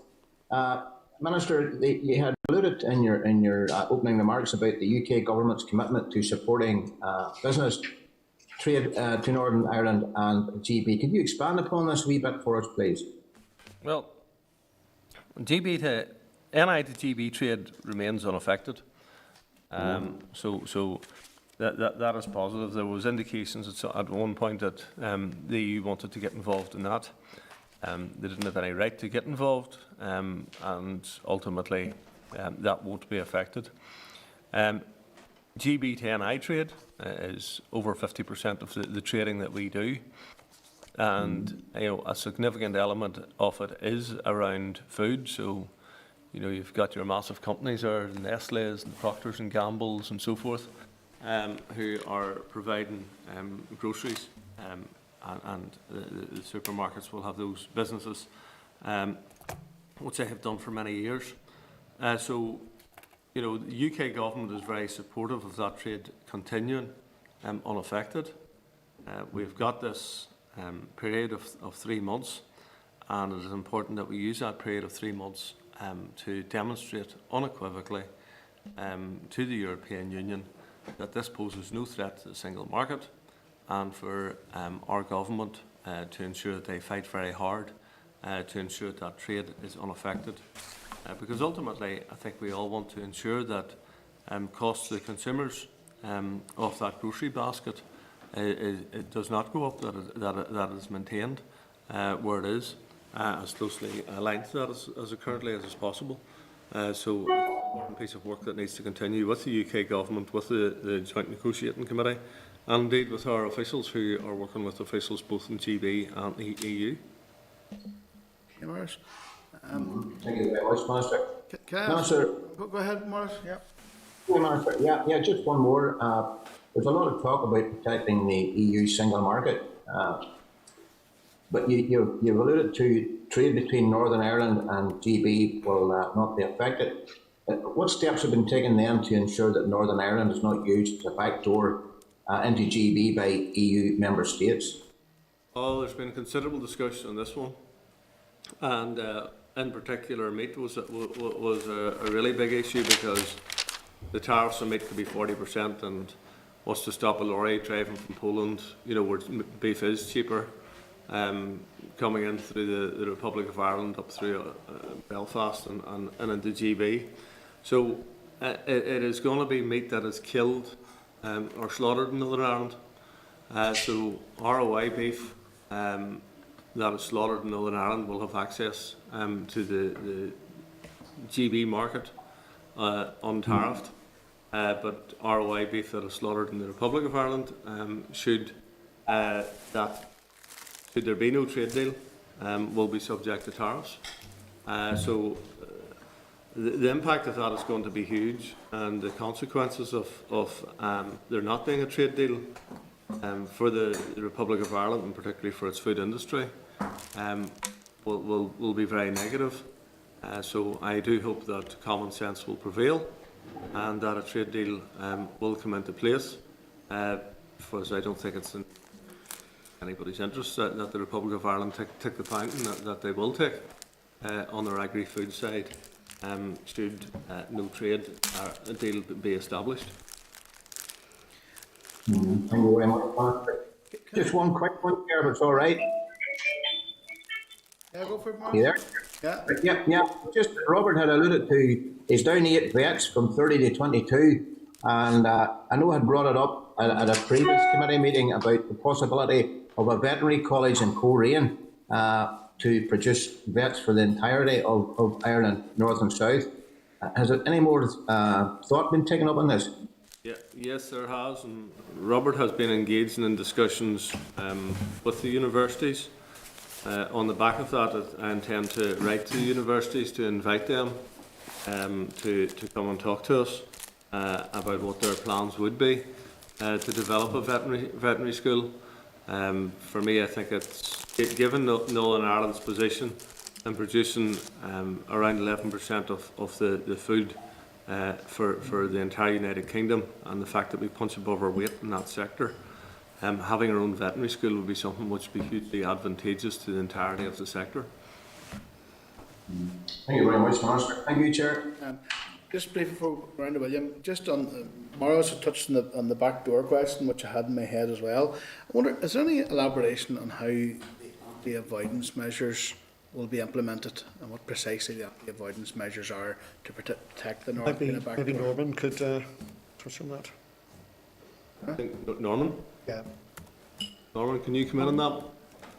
Norman? The anti-avoidance measures? On mute there, apologies. So yes, the anti-avoidance measures will be introduced, I think, coming through under the taxation bill. We don't yet have line of sight of the practical outworkings of that, and so that's something that we still have to wait and see the details of that. But certainly for the first 6 months, we have an approach to unfettered access, where effectively goods that are present in Northern Ireland will have unfettered access to GB. And so that's termed the first phase. What comes beyond that still has to be determined. Is there a danger of any disruption to trade between the North and Britain if there has to be some sort of checks to segregate what qualifies and what doesn't qualify?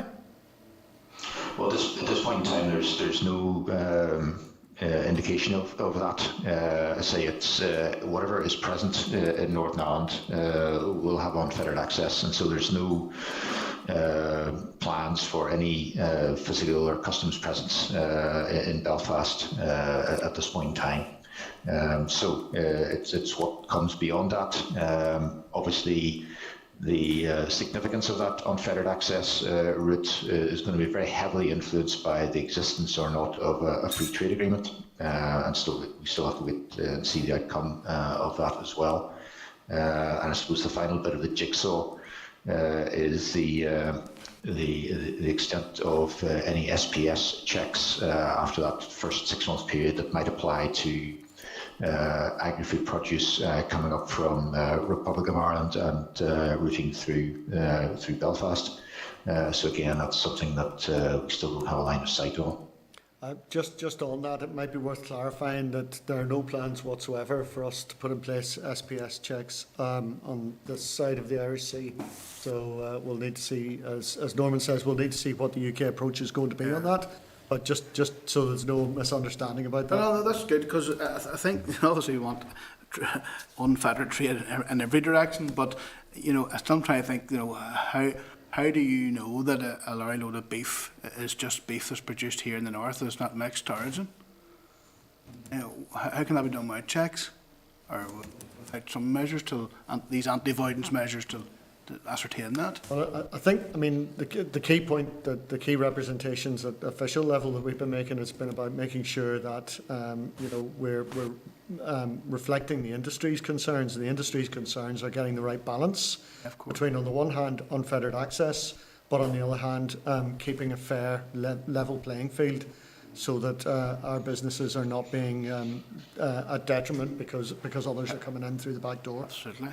Our position with the UK government is very clear that Northern Ireland should not become some place where illegal trade takes place, which allows food to go into GB without the appropriate tariffs. Should tariffs be applicable? Okay. William, you're looking back in again? Yeah, thank you very much, Mr. Chairman. In relation to the grace period and products that are allowed to, is potatoes included in that grace period or not? Not potatoes with skins. In relation to a no trade deal, and let's hope that, we all hope that doesn't happen, but if that happens, DAERA has to pay tariffs to get their beef into the UK. Does that leave an open door for the beef to come through Northern Ireland into?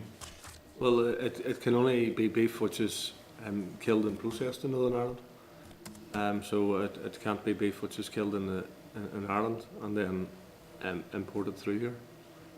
Yeah, I understand that fully, but if there's no checks from this side, that could be very hard to... Well, there is traceability on beef, and the key markets there is the supermarket trade, food service trade, although it's probably in terms of lockdowns and everything that's happened, the food service trade has become a smaller proportion over the course of the last 9 months. But in terms of it, the discussion that has taken place, the arrangement that is put in place, is that it is to be animals which are slaughtered in Northern Ireland. So it will give little grace to some of the ROI producers, probably put pressure on our plants. If you end up with a no-deal scenario,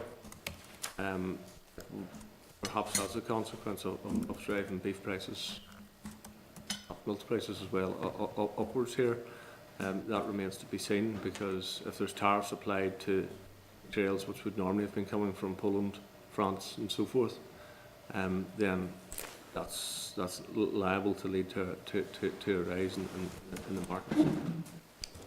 Thank you. Okay then, well, I want to take this opportunity, Minister, to thank you. I'm conscious that you're moving on to the next meeting, and you've extended, we're very glad that you were able to extend your stay with us and answer the questions along with Dennis and Robert and Norman. And Mark has been there as well. So we'll not be seeing you until the new year again. So I want to wish you all a very Merry Christmas and a very safe Christmas, a very quiet Christmas. Thank you, and I wish you all a Merry Christmas, and that as we move to the new year, I hope that this vaccination will get rolled out to the most vulnerable people, enabling others to perhaps have a greater level of normality than has been the case over the course of 2020. And that we have a whole series of different problems to deal with in 2021, but one of them isn't the perpetual COVID one. Thank you all very much. Thank you. I think, Dennis, you back with us on the 14th, is it? The 14th? If you say so, I'll take your word for that. 14th, right. Back with New Year. So, okay. So I want to thank you all very much for that, and happy Christmas. And thank you. Thank you very much. Again, okay. Thank you, Chair.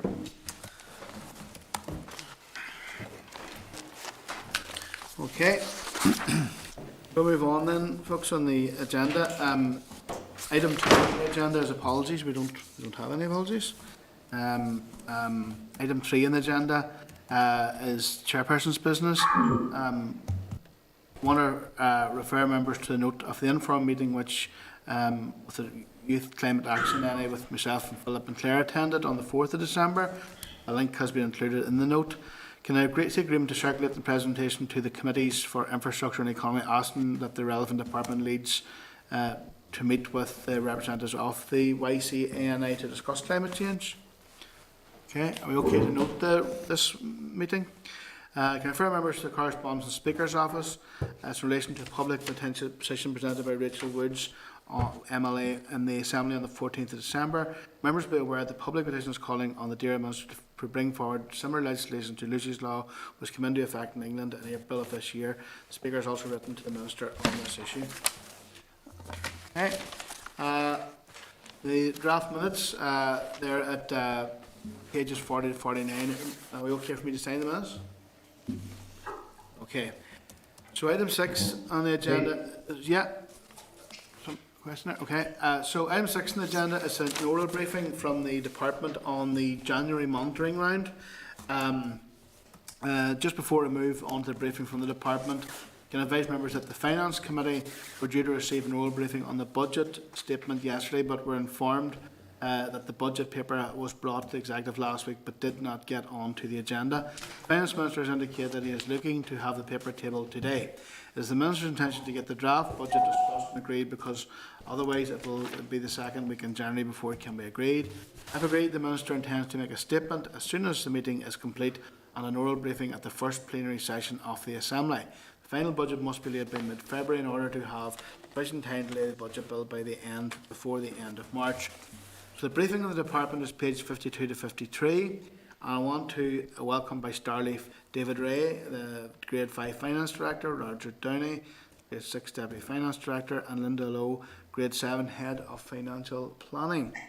And I want to advise the officials to begin their briefing on the January monitoring round, and members then will be able to ask questions thereafter. Okay. Thank you, Chair. Can I just check that you can see and hear me okay? Yeah, loud and clear, David. That's great, thank you. Chair, thank you for the opportunity to present DAERA's proposal on the 2021 January monitoring round today. The January monitoring round is the last opportunity in the financial year for the department to set its budget. Its importance cannot be underestimated, as it is this budget position that our provisional outturn is judged against. The final budget also sets the spring supplementary estimate position, which under the Budget Act provides the legal authority to spend, and this is the position against which the annual accounts are compared. As you will be aware from the briefing that you have received, DAERA is not submitting any bids in this round or transactions which require formal approval, such as reclassifications, reductions and reallocations. You will be aware that DAERA proposes to declare 4.4 million of reduced ring-fenced resource DEL non-cash depreciation in this round. This is largely as a result of the change in the application of an accounting policy following a review of the capitalisation of intangible assets. Technical issues relates to agreed interdepartmental transfers. So on resource DEL, the main transfer is 2 million from the Department of Health in respect of AFBI's testing of patient samples for COVID-19. On capital DEL, there is one main transfer of 1.3 million to the Department for Communities for the Town Centre and Rural Settlements Revitalisation Programme. AMI, or annually managed expenditure, primarily relates to non-cash issues in DAERA, such as provisions or depreciation. There is only one AMI transaction proposed in this round in respect of the Forest Service. Non-budget relates primarily to the movement of cash in arm's length bodies, and there are no material changes proposed in this round. Chair, this concludes my summary of the Department's proposals for January monitoring, and I would welcome the Committee's views and happy to take any questions. Okay, thank you. I suppose one of the questions that we're all asking is, you know, why was there no bids submitted to January monitoring? You know, there are pressures out there, and could you just be absolutely clear on that? There, why was there no bids submitted to January monitoring? Well, as part of the January monitoring process, Chair, the department reviews its financial requirements for the remainder of the year, and as part of that process, we didn't identify any additional pressures against which we would require additional funding. So on that basis, no bids were submitted. And has COVID had any impact on the January monitoring? That would have been one of the things specifically we would have considered, but as part of the process, it's probably worth reflecting that across the course of 2020, the department's allocated about 46 million to COVID, and I know the Minister set out some of those actions earlier, so we were looking to see if there were further interventions that would be required in the current financial year, and at this stage no further interventions have been identified, but it is something that we will keep under review, and then obviously as well going into next year we'll consider whether or not there are additional COVID requirements for next year as well. Yeah, can you tell me what the reason was for your 1.3 million capital DEL transfer to the DFC?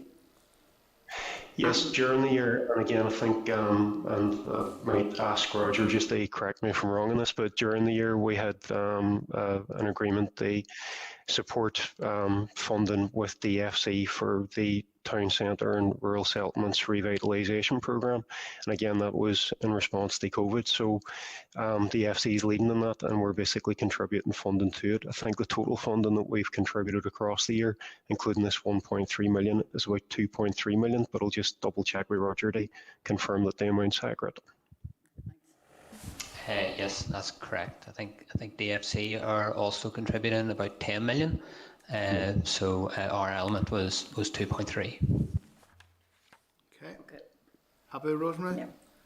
Okay, members? Okay, I'll take the opportunity then to thank you, Roger and Linda and David, for coming on this morning.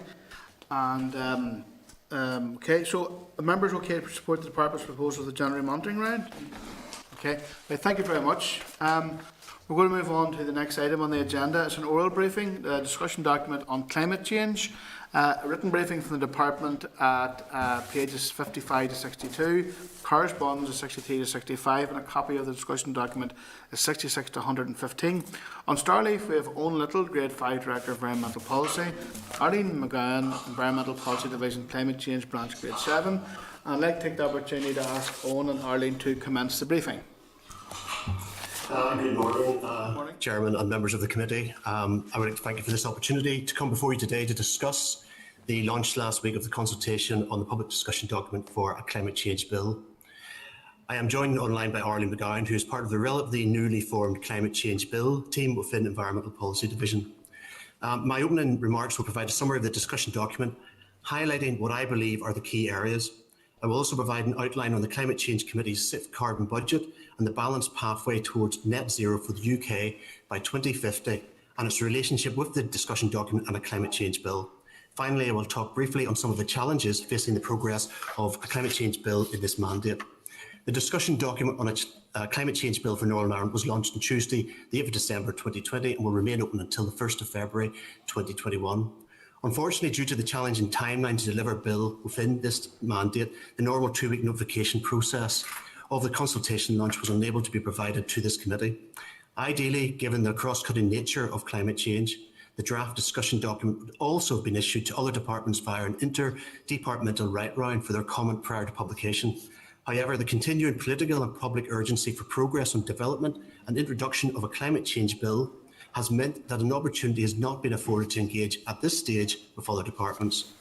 The discussion document covers 4 broad areas. It provides, 1, an overview of climate change strategic drivers and political and public agendas, both nationally and internationally. 2, the current policy and legal framework within Northern Ireland. Thirdly, Northern Ireland's current greenhouse gas emission status. And fourthly, the latest rationale for options and policy proposals for Northern Ireland Climate Change Bill and its content.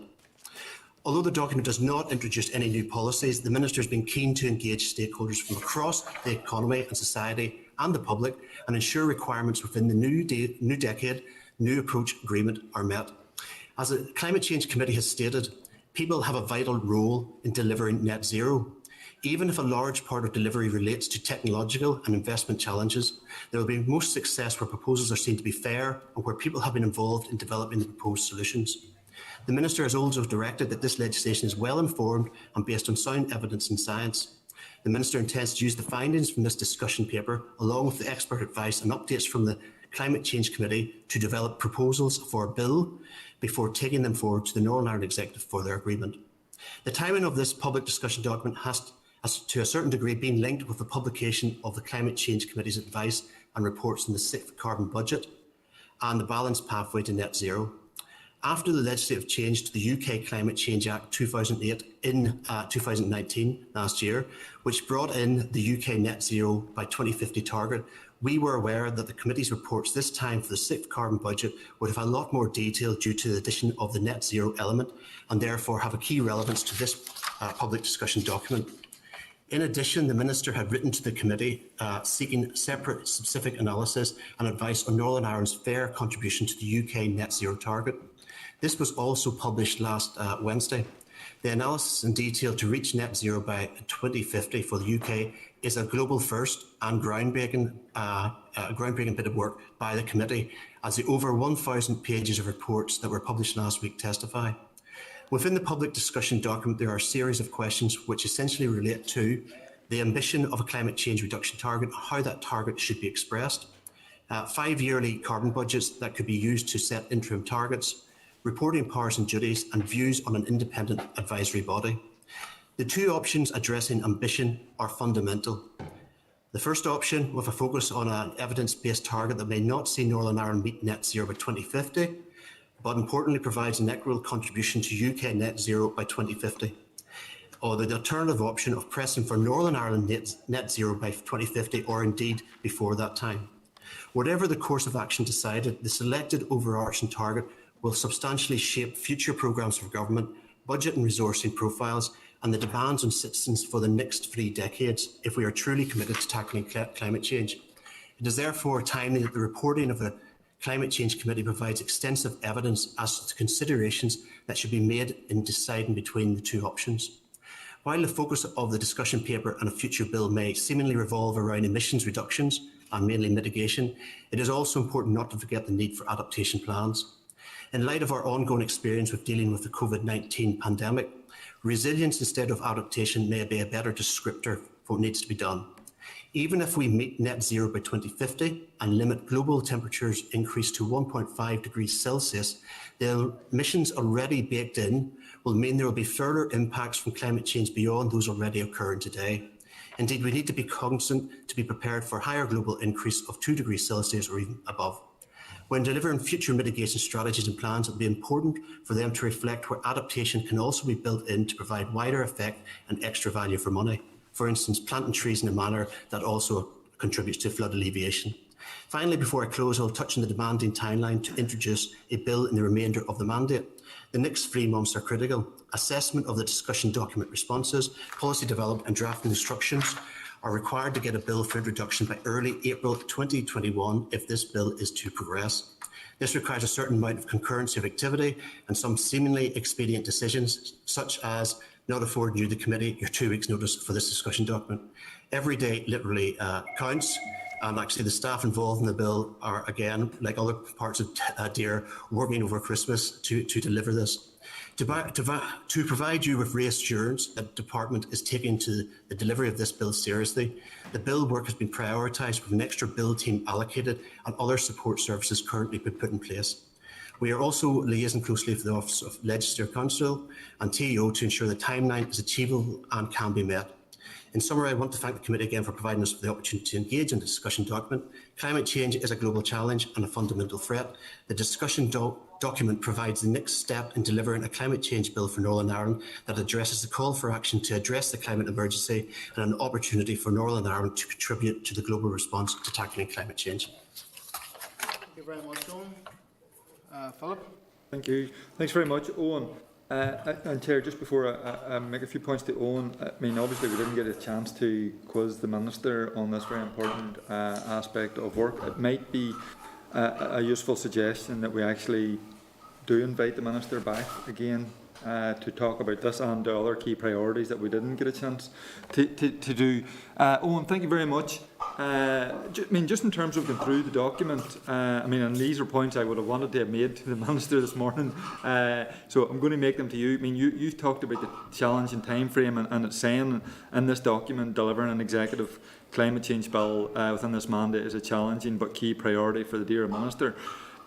I mean, that doesn't really equate with the reality of the discussions that we and other MLAs have had with the Minister on this subject. I mean, the NDNA agreement, for example, was agreed in January, and you know, the Assembly have had numerous debates on climate emergency, which the Minister has resisted until now. So, I mean, I think that the challenging time frame has been imposed by the Minister, because there's nothing in this document. I mean, this document could have been released 3 months ago, 6 months ago, 9 months ago, in my view. And the other point I just want to make is the discussion, it says within it, the discussion document on climate bill does not introduce any new policies. I mean, that's very disappointing, I have to say, given the delay in producing the document in the first instance. There's no... I mean, there's a complete absence of any all-Ireland dimension or cross-border cooperation mentioned, which I think is astounding. I mean, obviously the Minister can't legislate on an all-Ireland basis, but it would be madness for us to be discussing climate change on this part of the island without having some discussion on cooperation with the southern part of the island. I mean, the environment and climate impact is inextricably connected. So, I mean, those are 2 key points that I want to make. I mean, you talked about the 2 options. I mean, I think, and this is it's not just my view, it's the view of the Assembly, that the North needs its own climate legislation moving towards net zero before 2050. So, I mean, I think that we need to be ambitious here about what we do in terms of legislation and also in terms of showing leadership on this issue. I mean, those are just a number of points I want to make, Chair.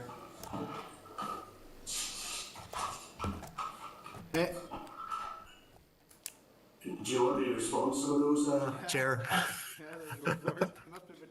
It's in there, so do your best, Owen. Well, I'll try. So what I would say is I think it's on record, the Minister's on record that it's very much about action, and I think some of the areas that he has pushed ahead and championed since the return of ministers has been recorded, such as Force for Future, support for the recycling programme, to name but a couple of, and the Plastics Reduction Action Plan. This has been, and that's despite the difficulties that all of us have faced in the last 11 months with concurrently having a COVID pandemic to deal with, and also with EU transition, which have been stretching resources. And I mean, it's just not this year. The staff involved in the legislative programme have been working flat out for the whole of 2019 as well. So there is, to a certain degree, a bit of a capacity issue. But I think also what was important was we were sort of in a bit of a, I think it was a bit of a Hobson's choice this year. There was an acknowledgement that with the UK moving to net zero by 2050, there was going, this sixth carbon budget, this Climate Change Committee we're going to prepare, was going to have a lot more detail and a lot more evidence to how we should go forward, right down to devolved nation and region level. And therefore, if we pushed ahead possibly too early in this, it might be that we missed this evidence, and the decisions that were being taken weren't founded in evidence. Obviously, the problem of delaying is then you run up against the legislative timescale. That's just a Hobson's choice. The Minister, what I can say is, has directed us to push ahead, to prioritise, to resource this climate change bill, and to engage with experts and to engage the committee, the Climate Change Committee, to make sure that we provide the best information to the public and to other stakeholders. On the ambitious nature of the targets, I'm not really going to comment on that. There are two options there. There's a public discussion there. It's not for me to say what my preference is at this minute. That's up for people to comment back in the public discussion document. I think what has been helpful is that the information that's been provided by the Committee the Committee on Climate Change should allow more consideration of what will be the challenges for different levels of target. And the Climate Change Committee have been pretty forward in their deep dives over the last 2 weeks in saying that even for UK to reach net zero with all its constituent parts, and the Committee on Climate Change has said that what they think is a fair and equitable contribution is an 82% reduction. That is an assumption that as of today and moving forward, we are going to be front loading the resourcing and the policies in the 20s so that we can deliver these already ambitious targets by the 30s and then set us on a course for reaching UK net zero by 2050. It'll be up to yourselves, politicians, to sort out where that ambitious target lies on the range. But I think it's going to have to be a lot there discussion about how that any target in the future, no matter what it is actually resourced and the policies put in place to meet it. Sorry, Chair, I just come back. I just have been hinted there about the Irish connection. It doesn't explicitly look in the document about that, but I think what should be noted is that in the Lord Debon's advice to the Minister and response to him, in that the Minister's been quite clear he wants to look at the nature of targets for different greenhouse gases and actually look at gases emissions in those different sectors across the UK, etc., and the British Isles and in Ireland as well. And so in that advice, there is also information about aligning potentially with what the Irish are currently considering for their climate change action. Okay, Owen, thank you very much. John? Thank you, Chair, and thank you, Owen, for the presentation. Owen, I'm happy to have these conversations, and I'm keen enough to see these things come forward, but I think I have to make the comment that the coordination could be better.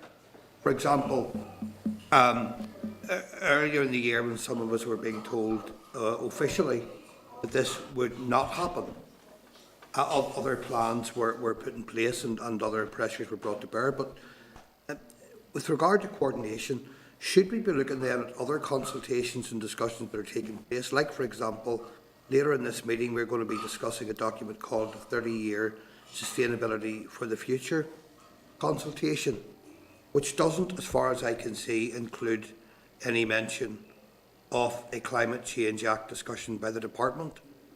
So is it not therefore essential that any other consultations and discussions on the environment must include reference to the work being done in relation to Climate Change Act, and also, hopefully, include a timetable associated with such an act? Well, I can't comment on that piece of work, but I would say that during the year there has been a lot of activity and intent expressed. So I think that this climate change bill is just, as I referred to earlier on, a number of actions that the ministers proceeded with, and one that I did forget, and it's quite substantial, is the green growth strategy and framework going forward. I mean, it is inextricably linked to climate change, particularly mitigation, but also adaptation. And in fact, internally within the department now, we are actually realigning business areas to make sure there is that future coordination and cohesion to deliver across the department, across the rest of the departments in the Northern Civil Service. So, for instance, the climate change mitigation and climate change adaptation teams are moving into the green growth division. So we have that better cohesion, which hopefully then improve that coordination, not just internally in the department, but across other departments. Okay, thank you. Rosemary? Yeah, thank you for your presentation. Is there anything in this Northern Ireland Climate Change Act that is not in the UK Climate Change Act? There has been, we have done as part of this work a review of other climate change legislation within UK, Ireland, and actually other developed nations such as New Zealand to get a feel for what actually are the core elements of a Climate Change Act. And, there's a number that stands out, and one of them is the overarching headline targets. Another point is carbon budgets. Another area is reporting and duties and responsibilities. And the final thing is advisory bodies. And this climate change bill that is being developed will complement the UK Climate Change Act, but the intent would be, from the public discussion document, those sort of 4 key areas for consideration by the public to be, that would be the core content of a Climate Change Act, which would be in line with pretty much the developed nations who've gone down this road. Yeah, so you're working in tandem then with the UK people? Yeah, definitely. I mean, the lead is from the Climate Change Act, and having our own Northern Ireland bill allows us then to make bespoke measures to deal with issues that are more relevant to us. And I think, as we've heard in the previous discussion with the Minister, agriculture is a significant element within Northern Ireland economy. We can't get away from that. It's 27% of the current greenhouse gas emissions. We are totally out of line with the UK average in that. So therefore, it would be prudent for us to have that sort of mechanism through a bill to reflect targets and to reflect carbon budgets that we deliver a fair and balanced pathway to future net zero. But of course, we produce more food here than elsewhere per head than the UK. And I think there's a bit of pragmatism that has to be brought to this. And the Climate Change Committee were quite vocal. I'm not sure if anybody listened into some of the deep dives. Were quite vocal in about Northern Ireland. They recognise Northern Ireland is a significant exporter of agri-food products, with nearly 50% of all agri-food products produced in Northern Ireland consumed the rest of the UK. And so therefore, and I'll paraphrase or quote Lord Deben from one of the deep dives, it was only right then that the rest of the UK carry some of this burden. And they recognised, I mean, he actually recognised in that call, the quality of meat and the way it's produced in Northern Ireland is an exemplar. And what he didn't want to do, the Committee on Climate Change didn't want to do was, they want to look after the territorial emissions from the UK, and they don't want to push carbon off overseas. So I think one of the dangers would be that if we push too hard, and this is one of the risks that the Climate Change Committee mentioned about pushing too fast and too hard or too slow, there's a balance here, that actually you end up offshoring carbon. And actually we need to be very careful that this is not maybe a vanity project about a target to say we've got a target. We have to be very careful of what the consequences are, because we are contributing to a global movement to reach net zero and meet the Paris Agreement. And I think if we in Northern Ireland are contributing quality food for the rest of the UK market at a carbon intensity which is recognised as very good. I mean, the latest figures in the carbon intensity report outline how well the dairy sector has done at productivity, etc. Then I think it would be dangerous or risky or foolish or whatever you want to say to offshore that to other nations who don't maybe have as much regard for animal husbandry, quality, or even carbon intensity. Thank you. Okay, we have got Claire. Thank you, Chair, and thank you, Owen and Arlene, for being here for the presentation. And I just have to express I'm a little disappointed in the consultation as well. I think that it's quite directive in its style and quite reductive in its opportunity for answers.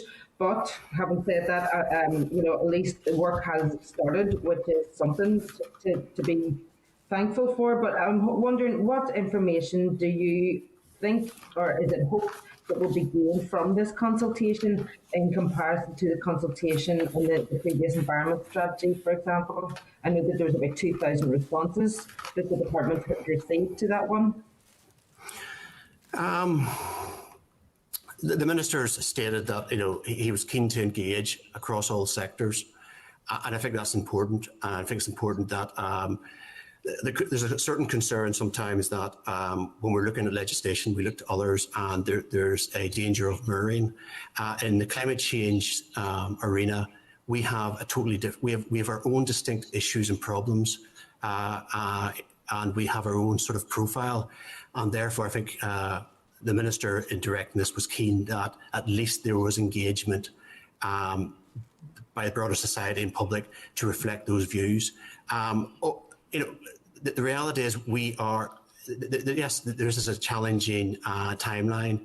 The Minister wants to take on board the Committee on Climate Change, and there would have been an option to have moved directly to policy development and drafting instructions on just simply the back of the Climate Change Committee. As I've referred to before, this is a sort of a Hobson's choice. This is not perfect. I've already said in my sort of open remarks, we recognise that this is not the process, but I think if there's anything to take from this, and I accept the criticism about maybe the lack of some of the elements within the discussion document, etc. But I think if there's heart to be taken from this, is that it's the seriousness intent to make sure by the end of this mandate that officials are pushing to get a climate change bill to the state that the Minister can go to executive colleagues to get agreement and to get it introduced, so that actually by the end of this mandate, Northern Ireland will have a climate change bill, which in reality will, if we take those sort of 3 or 4 key elements, provisions, 3 key provisions,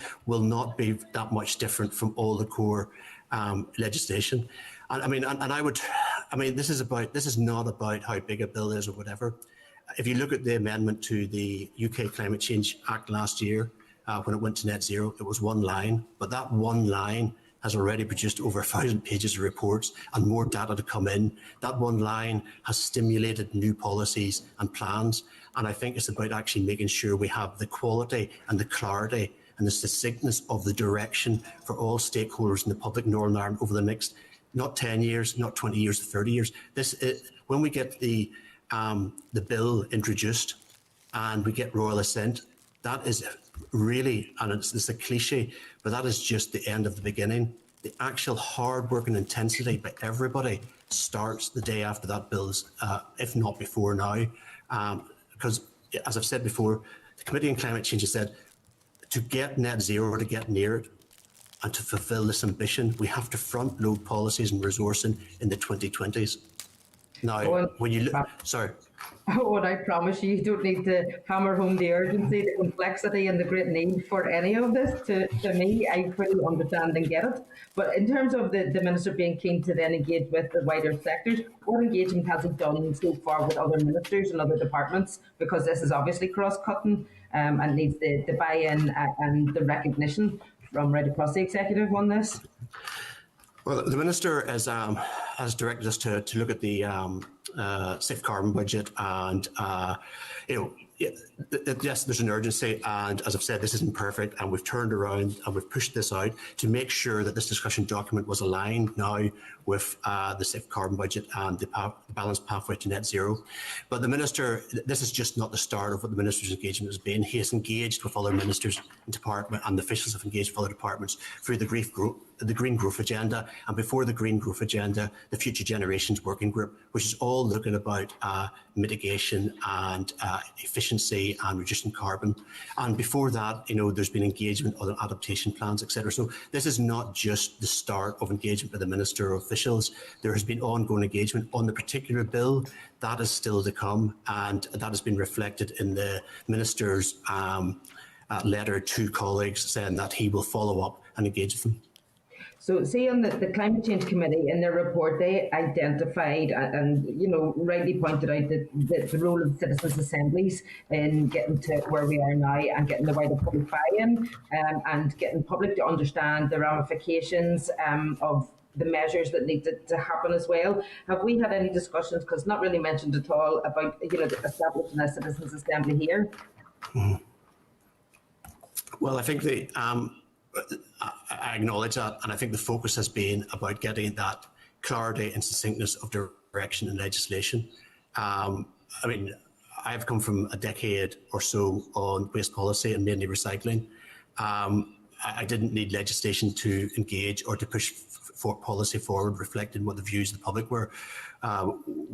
We can work that in other methods and actually focus on that as we go along. I think the urgency, I would say, is to get that clarity of direction for businesses, society and the public, and those targets. Developing the first carbon budgets are the first steps in that, and actually engagement to be able to produce those carbon budgets will have to happen more broadly anyway.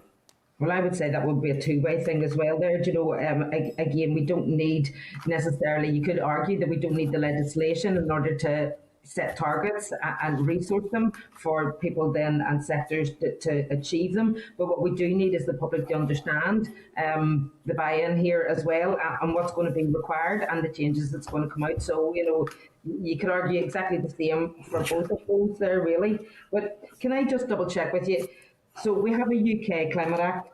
Can Northern Ireland and can the executive set our own targets that, because there is the UK targets and we are bound by those, do we have the devolved competency to, in legislation, set our own targets that would be different from the UK ones? Well, that is the intent, and as part of this bill work, we are actually checking to make sure that we have got those competencies. There's no sort of pitfalls when we get down this. We go down this because there's been legislation before that had the Secretary of State reserving emissions, etc. So we're actually engaging with DSO to make sure that we've got the proper approach here to we are allowed to actually make these targets. So that's all part of the current work being conducted to develop the policy on the climate change bill. Okay, I just want to go back then. So the Committee on Climate Change report sort of explicitly identified, as if we all didn't know already anyway, that the agri sector, the intensification of food production here is our big problem. And I know that there's the Green Growth Strategy out there and other works going on, but again, putting all that in, it still remains our problem. So is there a strategy to reduce that? I know the Green Growth Strategy is there with the Minister, but it sounds to me like that we're really on track for legislating for split methane target. Is that a discussion that's going on? And what has been the conversation around that? Is that the trajectory? Well, again, I'm not going to. There has been a conversation, and it's in the discussion document, and we have been engaging with scientists and experts to understand the pros and cons, because there's no simple, clear answer here. Split targets of methane, etc. There's still a requirement, no matter what the targets set, that all sectors and all areas have to reduce, and that includes agriculture. And because any gains that any sector make above what they're expected to make is an advantage. So this is sort of, we have to push ahead. And I think we need to be very clear, and I'll just come back after this point to engagement. We have to be very clear that we shouldn't get lost in the target. And as I said, I was involved in recycling back in 2010. Everybody was about a target. No one actually understood what the outcome for that target was. And we revolved and got the arguments on a target. And we actually, some of the early decisions were bad because it drove to low quality recycling that has to be offshored. Whereas when we turned it around to a more circular approach and looking at the target as only a milestone to an outcome, then that's when we actually got the big gains in recycling. And I think we need to be very careful in climate change. We have to understand what is the complexity of the outcome. And therefore, those targets have to be set not just to be targets and numbers in their own right, but actually what is the outcome they're seeking to support and direct. I would also say in the agriculture sector, a lot of maybe attention will be put on, and the committee climate change is extra advice to Minister Poots about the different splitting of targets, etc. But I think we should also be wary that we should also be cognizant that for us to get even to 82% reduction, even though the agricultural sector biogenic methane is taken into account, there's going to have to be a lot more carbon sequestration. Our land use is going to have to turn from being an emitter into a sink. And that's going to have an impact on land use and agriculture as well. And that's, where a lot of the discussion is going to have to be, I think, going forward to make sure that, as I said earlier, that when we bring in mitigation measures, they also actually assist with adaptation, which in turn will assist with water quality, which in turn will assist with biodiversity. And I think as we discuss and build these strategies together over the next 2 or 3 years, we will soon find out that these actually are synergistic and actually mutually supporting, as opposed to being what maybe in the last, more traditionally is seen confrontational. Because I think actually this is a chance to, under this bill with these targets, for people to be pulled together and actually work collaboratively to get that outcome. And engagement is going to be important. You made that point. I'd just like to say we have actually initiated, and the Minister has written to ministerial colleagues, and I think the committee would have had the letter as well, about a Northern Ireland Climate Action Programme, which is basically, in the first instance, to support the COP26 and actually COP15 and biodiversity as well over the next year. But it's just not a 9 or 10 month campaign. The plan is for this to be, initially 3 years. COP26 is just a milestone to use as a catalyst to gain the interest. And we already have got plans to work with Keep Northern Ireland Beautiful in the youth sector for eco schools. That's coming together. We're going to support some of the key UK themes on working with youth and working through sports. And I've already had meetings with Sir Nigel Topping, the UN champion for COP26 on the Race to Zero campaign, and also the UK's together for Future Planet. So there's a lot of work now is starting to be generated to actually get that engagement moving up the agenda. And I think over 21, you'll see a lot more visibility and publicity as we build it to COP26. But it's also just to reassure the committee, it won't fall off a cliff come the end of November. The intent is this follows right through, and actually that will provide opportunity for more and more people to engage, provide feedback, and actually start get better understanding. So part of the work that we're aimed to do in schools is about carbon literacy. So there's a lot of positives. Yeah, but I think there's still a lot of concerns there as well. I mean, again, this intensification of the livestock sector in Northern Ireland, is directly linked into our methane as well. And while I know that we're focusing a lot on the carbon and sequestration or reduction, we know that methane is a short-lived greenhouse gas, but still, over 80 times more potent than CO2 over 20 years. So there's a huge body of work that we need to do to immediately reduce methane. And that's my concern, really, that if we're heading for split methane targets, what we're going to do there, really. But maybe my last point to make, I don't want to take everybody's time, is can I just get confirmation from you then? Is it the intent to have this bill passed during this mandate with royal assent, or is it the intent to have it written and introduced maybe by the end of this mandate? The intent is to aspire or get to royal assent and to have it introduced by April. By April 2021. 21. Yes, and this is why, my apologies up front about the expediency, maybe some of the decisions, in getting this discussion document out. The next 3 months are absolutely critical, and that's why we have front-loaded resources and stripped away some of our experienced people that are involved in legislation to make sure we will deliver a bill, Minister, to engage with colleagues.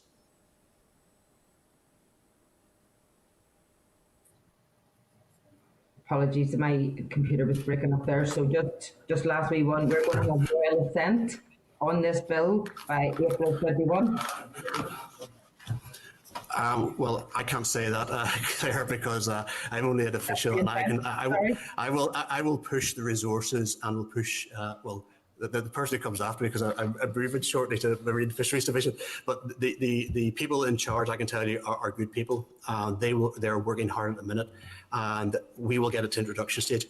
I have to say, after introduction, the ball nearly passes to the politicians and the committee and the assembly, etc. And I think it's if there is the political will to get this through, if we get this to introduction in April, then I should see no reason why we will have royal assent or have a bill in 22.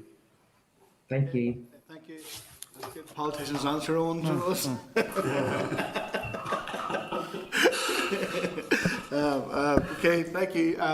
Patsy, your hand's up for a question there. Thanks very much, Chair. On everything now. Forgive me, just wanted to throw in a few questions. I've seen your consultation questions there. One or two of them seem to me a wee bit of grandma and apple pie type things, and the others appear maybe to be about 10 or 15 years maybe out of date. So I'm wondering, is this well, forgive me, but I've sat through inquiries on this, including whoever was chair of the Environment Committee. Are we likely to see legislation taking shape?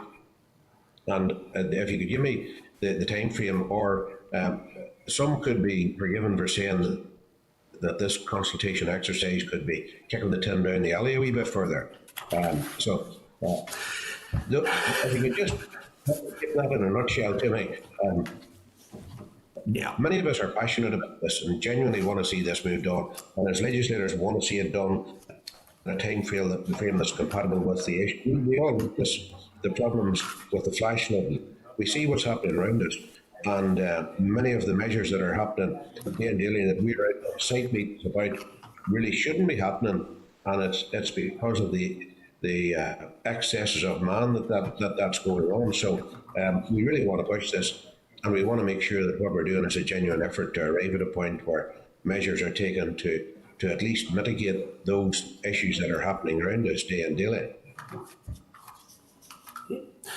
Yeah, I mean, as I've sort of reiterated already, we're putting the resource to make sure that we can get a bill introduced in the spring of 21, and that'll be then provide the legislative time frame to progress before the end of this mandate.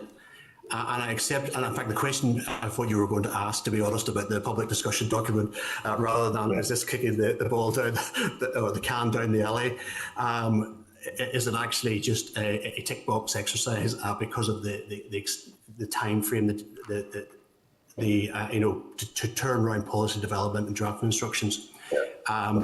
That is why we put extra resources, and we're seeking, we've engaged with our statisticians who are looking to talk with NISRA and potentially maybe external support to make sure that we can actually deal with the responses when they come in, to actually allow them to inform the policy development. I would say that, and I'll be honest, that some of that policy development has to be developed concurrently, but I don't think, and that's more about legislative process.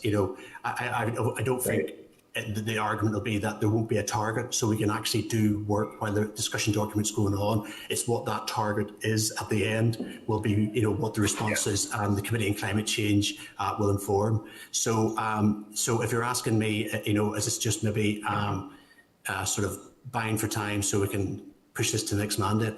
I can absolutely reassure you, within my division, within my group, talking to the Permanent Secretary and talking to the Minister, I've been tasked to resources to get this to introduction in the springtime.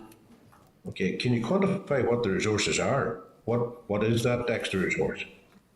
We've got so normally for a build team we'd have a grade 7, a DP and staff officers. That would be a normal, typically jogging pace. For this one here, we have actually 2 of those teams.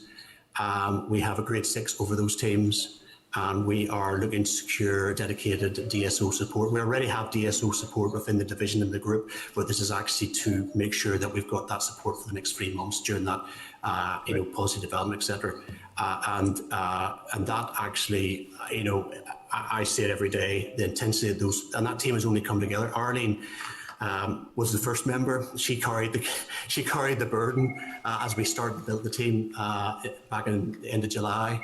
So that team's come together and they're working hard, and they've already provided information to the Minister, and also I believe they're meeting the Minister next week, and they've met with the SPAD several times. So this has been progressed with pace and urgency. Okay, thank you for that. Patsy, looking back in for Yep. Just briefly, Owen, just following on from Patsy, I completely agree with his point in that, some of us are very passionate about this, so we want to see ambitious legislation that helps the North reduce its carbon footprint. So, that's the basis that we're all coming at this from. Just in terms of, because you were talking about extra resources, but did I pick you up right in saying that you're actually leaving the team? So you've been driving this to this point, but you're leaving it. So that kind of contradicts some of the things you were saying. And then secondly, if this is coming, if you're talking about putting this legislation in April, that's only 3 months away. What does that mean for this committee in terms of scrutiny from either prior to April or from April forwards? April's our target date. That's what we've worked with OLC. There might be a bit of waiver. Arlene has got the timetable tattooed onto my hand, and has got it in posters in the office, so that we will make sure that those elements are met in the timetable. It's going to be tight, and this is why we've got the extra resources, so we can do concurrency of activity and actually allow that engagement. So having the grade 6 there doesn't really mean that I have to be there, to be honest. I have, yes, been involved, but the hard yards are going to be done by that team, and the people who are in that team are proven. They've delivered before, and they will. If they can't make it happen, there's not many people can. So they are cognizant of what has to be done in the timetable, who they have to engage with, and they will make sure that this committee is informed. Okay, happy enough, Philip? Yeah. Okay then.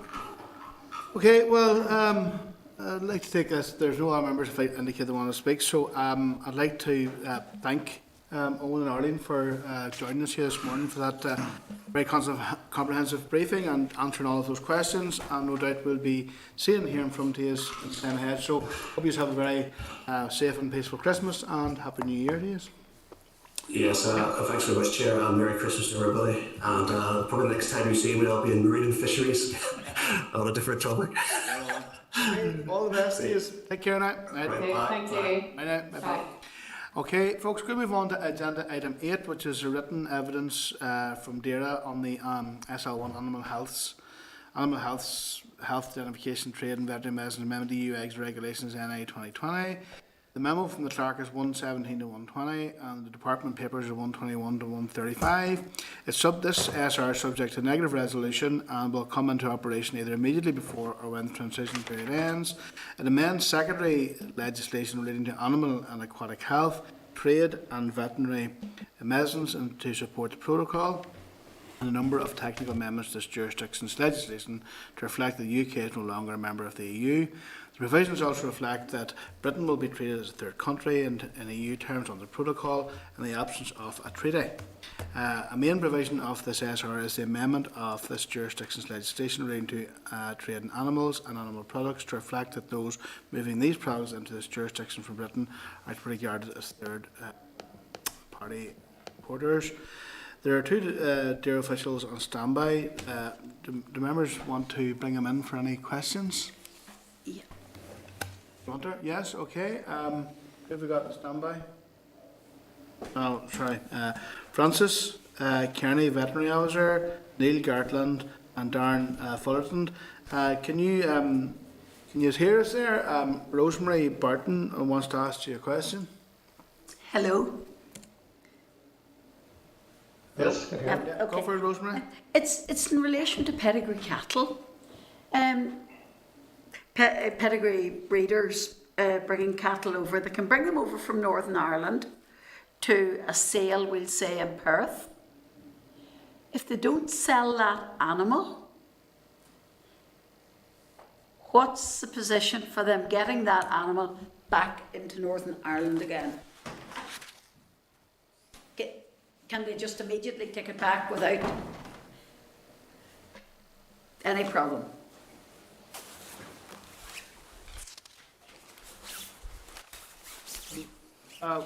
Neil, we can't hear you. We can't hear you. Francis or Darren or Neil, we can't. Look like they can hear us either. I can hear you. Oh yeah, we can hear you now. Yes. Thank you so much, Chair. I think it was my connection there. Rosemary, thanks very much for the question. There are a number of requirements that will come into effect from the 1st of January in relation. Yes, in terms of those cattle coming back to Northern Ireland. One of them is that. Lost you.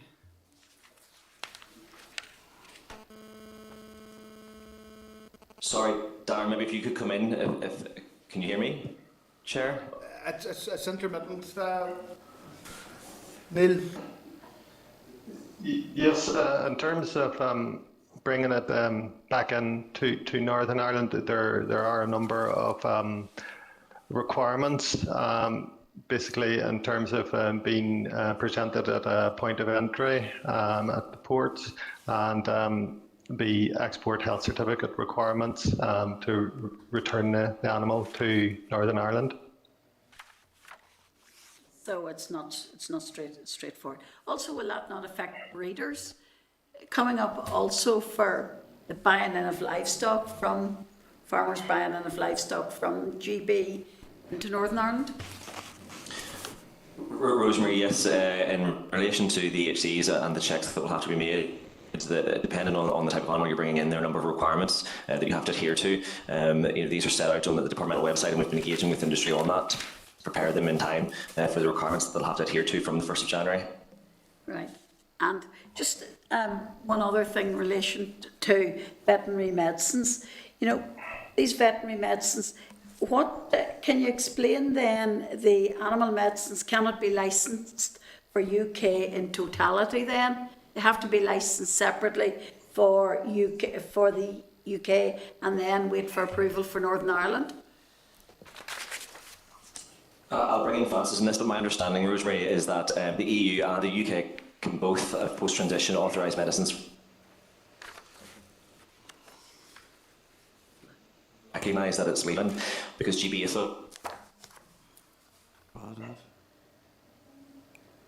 Sorry, We I lost don't know you. that you're breaking up there. Yeah, Francis. I'm happy to take that. I don't know, did anybody get Neil's response? No, we're barely getting them. Francis, maybe you want to pick it up there? Yeah.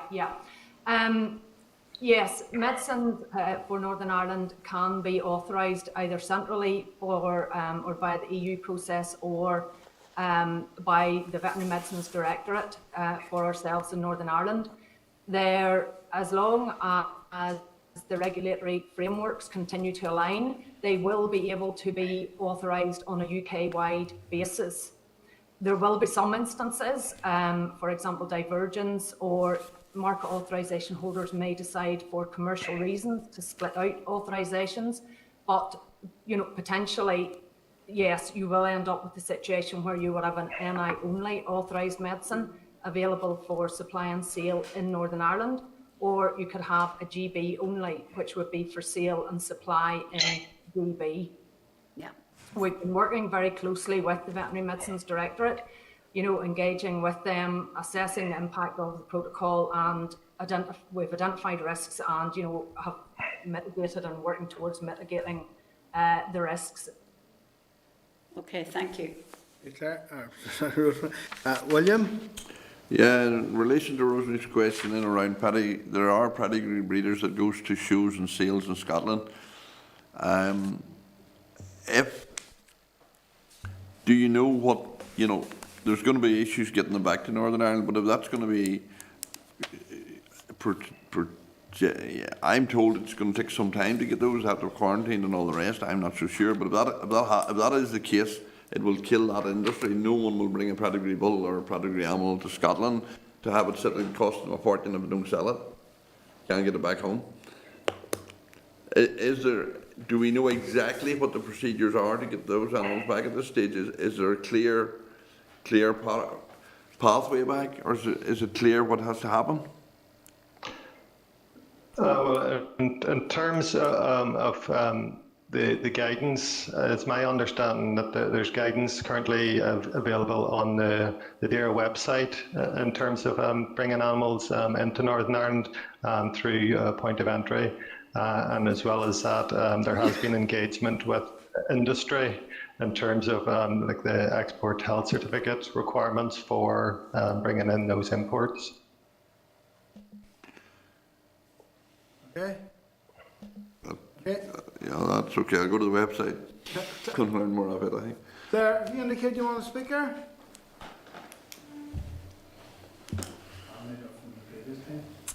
Okay, maybe not. Are we content that the meritorious policy moves to the next stage? I'm not content. Register your Please. objection. Okay, so members okay, we'll note Rosemary's objection. Okay, thank you. Thank you very much for coming on this morning. Okay, thank you. Yeah. Item number 9 then is a written briefing. SL1, the Producer Responsibility Obligations Regulations 2020. The memos of 137 to 139 and correspondence in the Department of 140 to 178. This SR will be subject to a negative resolution procedure as anticipated to come into operation the 1st of January as in breach of the 21-day rule. The purpose of the SR is to amend the Producer Responsibility Obligations Packaging Waste Regulation 2007 to update packaging waste targets for 2021-22 and to implement the Packaging and Packaging Waste Directive in this jurisdiction. The proposed regulations will mirror those in the UK and are designed to encourage business to take responsibility for packaging wastes produced by commercial activity. The regulations will also encourage producers to reduce packaging through innovative design and by setting challenging targets for the recycling of waste. Members will note that the wood target has decreased for 2021 and 22. This is due to the target set for 2017 to 2020 on the expectation of a high target in the Circular Economy Package and Packaging Waste Directive, which did not occur. When the SL1 was first considered by the committee on the 3rd of December, there were a number of issues raised which were referred to the Department for response. Members will find the response of 140 of the pack. There are members available by Starleaf if anybody wants to ask any questions. Can I? Yeah, of course. clarification Yeah, we've on got one issue. Yeah, we've got Leslie Roberts of the Brexit Waste Strategy and Janice Harris of the Environmental Policy Division. Can you are on there, Rosemary? You want to ask some questions of them? Does the Northern Ireland law after January, after the 1st of January, will it continue to follow the UK law? It continues to follow the EU law. This directive that this legislation actually relates to is listed in the protocol. So at the moment, it is a UK-wide system and there's no intention to leave that. Okay, thank you. Okay. Okay, so are members okay with the merits of policy and should move to the next legislative stage? Yeah. Okay. Yes. Okay, next item is a written briefing on SR, the Waste Amendment EU Eggs Regulations 2020. The memo from the clerk is 180 to 181 and paper from the department of 182 to 200. The SL1 was considered by the committee on the 19th of November, at which stage members indicate that we were content with the merits of the policy. The rule is subject to a negative resolution procedure. The statute rule makes minor and technical amendments to the Marine Licensing Order 2011 and to two existing EU exit SAs, Regulations 2019 and the Waste Amendments Northern Ireland EU Exit Regulation 2019 to ensure that the legislation amended by these instruments will continue to operate effectively at the end of the transition period. It also includes a small number of minor technical amendments to the Waste Regulation 2019 that are needed in consequence of the protocol. The examiner statute rules is now reported in the rule and our report has been tabled. The ESR report has notes no concerns. Is there are members content with this rule? Can I clarification? Jackson? Oh, sorry, clarification? Yes, please. We don't have any members. We don't have any DAERA officials on Starleaf on this matter. But if we can, if you want to note it and send it on to the department, would that be fair enough, Rosemary? Yeah, it's. Sorry? Yeah. I want to clarify. Clarify if other areas of the UK will be retaining these EU directives as well. Perfect. Yeah. Okay. So I'm good. I'll just so the committee the Committee for Agriculture and Rural Affairs considered SR 2022-84 the Waste Amendment EU Exit Regulation Northern Ireland 2020 and has no objection to the rule. Yes. Okay. Majority of the committee is okay with that? Okay. Okay. We've written briefing SR 2022-85, the Waste Circular Economy Amendment Regulations NI 2020. The memo is at page 202 to 203 and the corresponds from the Department of 204 to 242. I want to advise members that the committee first considered the SL1 at the meeting on the 19th of November and were content with the merits of the policy and it quickly progressed to the next legislative stage. The purpose of the SR is to amend domestic waste legislation in order to reflect the main changes made to the key waste directives by the Circular Economy Waste Package CEP, which entered into force in 2018 and amended 6 existing directives. The majority of the amendments are to update definitions and references to EU legislation. The ESR has now reported the rule and her report has been tabled. The ESR notes no concerns with the ESR. Is there any comments from members? Okay, the same clarification again. Clarification? Okay, I'll put the question in that the Committee for Agriculture and Rural Affairs considered SR 2022-85, the Waste Circular Economy Amendment Regulations NI 2020. There's no objections. Okay. Not noted, Rosemary? Yeah, please. Can I just try? If you can hear me, I think that there's problems going on with Starleaf. I've been out for a wee while I could see and hear you guys. You couldn't with me, and I think looking at the screens there, maybe Patsy and Morris is the same at the minute. Oh God, sorry about that, Claire. No, it's okay, but I'm just raising it. Yeah, maybe that's something we need to raise with the communications people. Thanks for drawing all our attention to that, Claire. So we've written briefing SR 2022-93, item 12 in your agendas, the Plant Health Official Controls and Miscellaneous Provisions Regulations NI 2020. The memo from the clerk is 244 to 245, correspondence in Department 246 to 312. The committee first considered the SL1 at the meeting on the 15th of October and were content with the merits of the policy and that it should progress to the next stage. Members may recall that the purpose of the SR is to revoke and replace the Plant Health Official Controls and Miscellaneous Provisions Regulations NI 2019, which the committee approved on the 3rd of March 2020. As DSO was since advised that contains unnecessary legal references which now need to be revoked and replaced with further EU implementing decisions subsequent to 14th December 2019. It ensures that the necessary and appropriate enforcement powers are in place here in connection with the requirements of the plant health regulations, plant health aspects of the OCR and associated tertiary legislation. Examining such rules has not yet reported on the rule, therefore members will be agreeing to the rules subject to ESR reports. Members, any questions? Yeah. Yeah, go for it. Again, yeah. I just want to know, what impact this will have on the sale and transporting of plants from GB again into Northern Ireland. Okay. Noted for the department. I'm going to put the question. The Committee of Agriculture, Environment and Rural Affairs considered SR 2022-93, the Plant Health Official Controls and Miscellaneous Provisions Regulations NI 2020, and subject to examiner such a rules report, no objections. If there were barriers, if I knew what the answer was, if there were barriers, I'd be voting against it. If there's not, I'll agree. But okay, yeah, I'll flag that up. Yeah. Yeah. Can you flag that up? Okay. Any answers we all wish we had, Rosemary?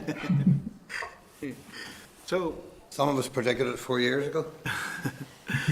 So, written briefing, item 13, your agendas, SR 2020-294, the marketing of fruit, plant and propagated material regulations 2020. The memo from the clerks, page 314, 315, correspondence to Department 316 to 321.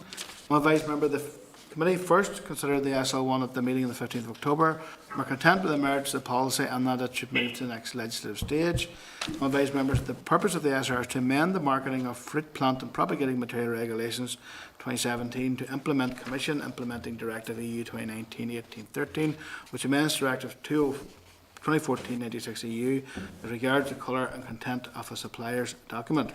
Examining such rules has now reported on the rule has drawn to the special attention of the Assembly in relation to an error in drafting. Regulation 2 of SR 2022-94 amends the marketing of fruit, plant and propagated material regulations 2017. It inserts a new regulation 27A. The new regulation 27A2 provides the regulation ceases to have effect on the 1st of July 2021. The Department has acknowledged that this is a drafting error. The Department advises that the inserted regulation 27A2 should read, the regulation ceases to have effect on 30th of June 2021. The Department advises it will correct this error in the next statute bill to be laid by the Department. The Department expects to be laid by the end of this week. Any members, any questions from members on this? Philip?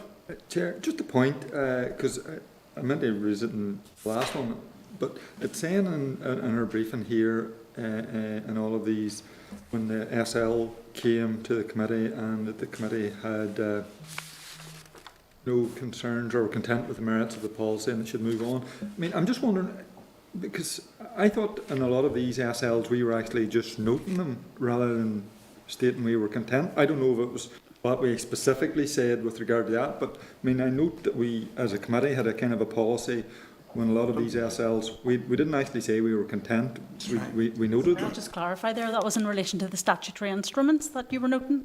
Fair so enough. The SL1s came and you would have had officials on standby and you'd been able to ask questions at that point. Fair enough. No, that's. I just wanted to clear that up. Yeah, thanks for that clarification, Barbara. Yeah, I have the same concerns as in the previous one. Okay, thank you. Can I put the question? Committee of Environment and Rural Affairs considered SR 2022-94, marketing of fruit, plant and propagated material amendment regulations NI 2020, and no objection to the rule. Again, depending on the answer. Okay. So, written briefing. DAERA, the right number 14 your agendas. Seed marketing amendment regulations NI 2020. I want to refer members to the memo from the clerk at page 323 to 325 and corresponds to the Department of 326 to 334. Committee first considered this SL1 as a meeting on the 22nd of October and were content with the merits of policy and agreed they should move to the next legislative stage. The SR is subject to a negative resolution procedure and is intended to come into operation on the 23rd of December. Subject to committee's agreement, members are advised that this is in breach of the 21-day rule.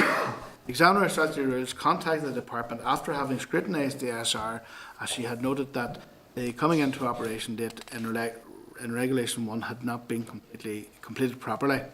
Under normal circumstances and without current time constraints, the solution would have been to revoke and remake the original regulations. However, it was agreed that an amendment rather than a correction slip would suffice, and that if the committee was able to progress the amending regulations as a matter of urgency, the examiner would report to both sets of regulations at the same time, i.e. she would point out that there was an error but that error had been already been corrected.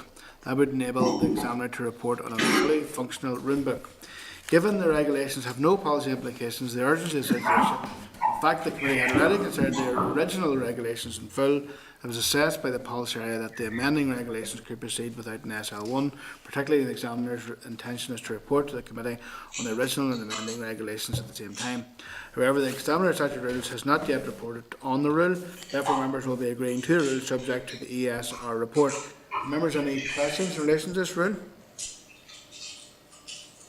Okay, so we'll go up with the question. Committee for Agriculture, Environment, Rural Affairs, consider SR 2023-01, the Seed Marketing Amendment Regulations NA 2020, and subject to examiner's statutory rules report has no objection to the rule.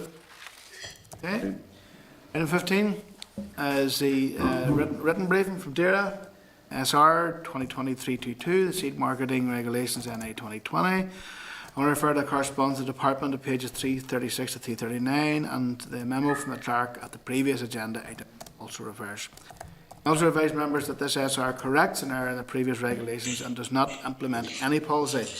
The examiner's statutory rules is not yet reported on the rule, therefore members will be agreeing to the rule subject to the ESR report. Members, any comments? Okay.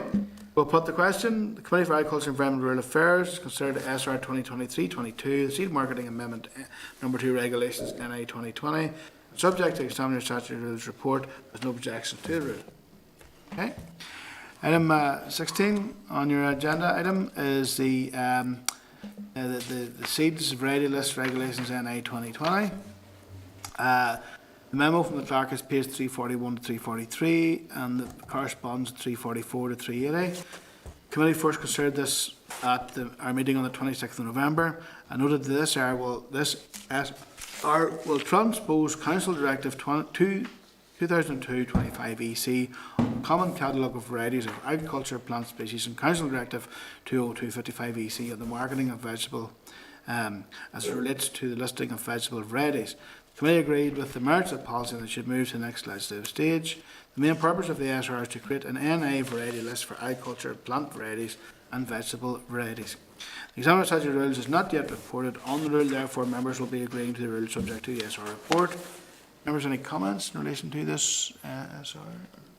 No. Are members okay? I'm going to put the question. The Committee for Agriculture, Environment and Rural Affairs has considered SR 2023-02, the Seeds Variety List Regulations NA 2020, and subject to examiner's statutory rules report has no objection to the rule. Can I go? You want to note your... Yeah. Okay. Okay. Okay. The item 17. The written briefing from DAERA 2020-303, the EU Fertilising Products Regulations NA 2020. The memos at 383 to 384 and the corresponds at 385 to 393. I want to advise members the committee first considered the SL1 at the meeting on the 18th of November and noted that the SR will replicate the Organic Produce Regulations 2009 in order to provide the appropriate powers for the administration and enforcement of EU legislation here as per the requirements of the protocol. The committee agreed that with the merits of the policy and that it should move to the next stage. The examiner's statutory rules has not yet reported on the rule, therefore members will be agreeing to the subject to the ESR report. Any comments from members? Yeah, okay. Anybody to ask questions or can you? Go ahead. There's nobody on. Yeah. There's nobody on Yeah. online. Nobody to ask questions. No, they talk about at the end of the implementation period when GB will operate will operate EU retained law, ensure parity between GB Northern Ireland is in so far as possible. Does that result, will this result with some fertilisers that are available in GB and not available in Northern Ireland? Put that question to the department. And I would have, well, go on ahead. And the second question, would it put an impediment on importing fertilisers from GB into Northern Ireland? Ask those questions to the department. That's a fair enough question, yeah. Okay. Obviously, I'm going to put the question, but obviously the answers. Your determination will be subject to that coming back. So I'm going to ask a question. The Committee for Agriculture, Environment and Rural Affairs considered the SR 2023-03, the EU Fertilising Products Regulations NA 2020, subject to the examiner's statutory report. There's no objection to the rule. Okay. Okay. 18, written briefing from DAERA, Statutory Instrument BEAS TP 047, the Greenhouse Gas Emissions Trading Scheme Order 2020, Amendment Regulation 2020. I want to refer to members to the correspondence in the Department of pages 395 to 398. Can advise members that the draft order was proposed to be made by Privy Council yesterday, 16th December, and laid in the Assembly today, 17th December. The order is subject to negative resolution and amends the principal order, the Greenhouse Gas Emissions Trading Scheme Order 2020, which was made on the 11th of November, and like this order is scheduled to come into force when the UK leaves the EU ETS. The Department has outlined points to note in the explanatory memorandum and the purpose of the order, and has stated it will furnish the committee with a copy of the SA and explanatory memorandum when they become available. The order makes provision for the free allocation of allowances and a registry for the EU in the UK ETS. There are officials on standby should members want to ask any questions. Yeah, I have a future possible. Okay, we have got John Mills, Head of Environmental Policy, Richard Coy, Exit Environment EU ETS. And absolutely, can you hear us there, John? Richard, yeah. Claire, yes. Go ahead. Thank you, Chair. Yeah, go ahead, sir. Hi, John. Hi. I just wanted to ask, how closely does this align with the EU system that was? It's pretty close to the UK ETS is pretty close to the EU system, deliberately so they can be linked up in future. Probably the headline difference is that the cap is set 5% below the EU cap on allowances. And that's about the only significant divergence?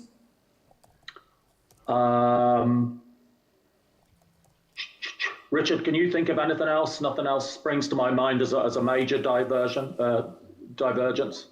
No, Claire. It's been designed, as John says, to align us closely with the EU ETS to facilitate possible linkage. Should that be in the future? Okay. Are there any risks of unfair disadvantage between NI and the Republic? And where would that fit into the rules on level playing fields and state aid? Any concerns there at all?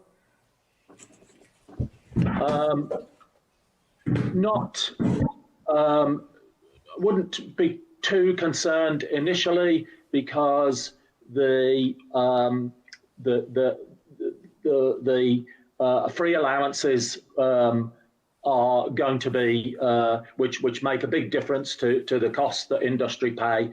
Are going to be the same as under the EU ETS, which southern industry would be in, of course. So at least in the early years, there shouldn't be much divergence because Northern Ireland industry has the UK ETS and southern companies have the EU ETS. Now, the level of the cap or the level of ambition is going to be reviewed in light of the Committee on Climate Change's recent report on the sixth carbon budget, which is its first go at mapping out the route to comply with net zero. So there's obviously scope for divergence there. However, the EU is also working towards looking at the EU ETS and making its level of ambition compliant with net zero by 2050. So there are risks of divergence, but there are also opportunities to keep them consistent. Okay, thank you. Okay, Claire. Okay, so are members content to note the correspondence for the meantime in advance of receiving a copy of the essay and explanatory memorandum when they become available? Yeah. Okay, thanks very much, Richard and John, for making yourselves available there. Number 819 on your agenda pack is the statutory instrument DAERA, the World Trade Organization Agreement on Agriculture, Domestic Support Regulation 2020. I want to refer members to the memo from the clerk, page 400 to 404, corresponds to Department 405 to 418, and the concordat is 419 to 464. This instrument has been allocated a category 2, as it is not expected to place any constraints in practice on the development of future agricultural support policy in this jurisdiction. The essay was laid in Westminster on the 12th of November under the draft affirmative procedure. DAERA states that due to the Agriculture Act 2020 only becoming law on the 11th of November and the late receipt of the final draft of this essay, has only been possible to bring forward this information now to committee. The instrument is not being made under the European Union Withdrawal Act. It relates to the withdrawal of the UK from the EU, because following the UK's withdrawal from the EU, the UK will now represent its own interests at the World Trade Organization, and the UK government will be responsible for ensuring that the UK complies with its obligations and commitments as an independent member of the WTO. Are members content? The member content we note this essay and the agreed words as previously agreed by committee? Yep. Yep. Okay, item 20. The common framework for plant varieties and seeds. The briefings at page 466 to 481 on the 8th of December, the Minister noted and agreed the direction of common framework for plant varieties and seeds, proceeding to the conclusion of phase 3 review of and consultation stage of framework development. A concordat for plant varieties and seeds, which will underpin the framework, is also being drafted. It is likely the concordat will not be finalised before the end of the transition period due to resource pressures. Officials of the Department would be happy to brief the committee on the framework if the committee thinks it would be helpful at this stage. Otherwise, officials will keep the committee advised of progression into phase 4 and a further briefing will be provided in due course. Happy enough? Can I just Any ask? comments? Yes, Rosemary? Yeah, just the one question. What impact will this have on importing of the relevant goods from GB to NI? Yep. Barbara, you can note that there to request that information of the department. Have it at their next whenever. Update. Okay. Written briefing then from DAERA on the common framework for fertilisers. The briefing from the departments 483 to 486. On the 8th of December, the Minister noted and agreed the direction of the common framework for fertilisers, proceeding to the conclusion of phase 3 review and consultation stage of the framework development. DAERA states that the common framework for fertilisers currently under development will support the effective and coherent regulation of fertilisers across the UK after EU exit and completion of the implementation period. As with frameworks and other policy areas, arrangements will respect devolution settlements, establish constitutional conventions and practices, and will recognise the role of ministers to ultimately make the key policy decisions. The DAERA Committee will be given the opportunity to formally scrutinise the provisional framework during phase 4 of the process in early 2021, prior to completion of a formal version of the framework at the end of that phase. Officials of the Department will be happy to brief the Committee on the framework if the Committee thinks it would be helpful at this stage. Otherwise, officials will keep the Committee advised of progression into phase 4 and a further briefing will be provided in due course. Members okay with that? Yep. I just want to ask the same question, sort of, will there be any impediment to importing fertiliser from GB into Northern Ireland? We will, but we will. We'll have the opportunity to do that later. Yes, well, it's just... Yeah, and maybe in advance of the briefing, they can be forwarded that question. That's one of the questions they could prepare in their presentation. Thank you. That's right. Okay. Item 22, a written briefing on the 30-year strategy sustainability for the future, DAERA's plan to 2050. Correspondence is pages 48 49. The 30-year plan is 490 to 505. And a written briefing from the Department of 56 to 510. The strategic plan provides an overarching framework for all future strategies and policies development over the next 30 years. The Department advises that the strategy will be kept under review. They currently envisage will be every 5 years. This will be supported by 5-year plans which will contain more detail on priorities and specific targets to help us achieve the key priorities as set out in the 30-year strategy. The first of these is currently being worked on, and we will aim to have it in place for the start of the 2021 financial year, 21-22 financial year. The strategy will provide a broad, holistic framework which consistently captures the Department's main priorities against which other strategies will be developed and measured against. The Department's key priorities are underpinned by the 10 strategic goals: sustainable farming and agri-food, thriving, resilient rural communities, economies and communities, healthy seas and oceans, pure air, clean rivers and resilient water supply, climate change, safeguarding our natural wealth, resource efficiency and waste reduction, protecting the health of our animals and plants, health and well-being for all, and exemplar organisation. The plan highlights a number of risks which may impact on its ability to deliver, and they are climate change, new legislation, demographic change, fourth industrial revolution, funding, EU exit, and world health.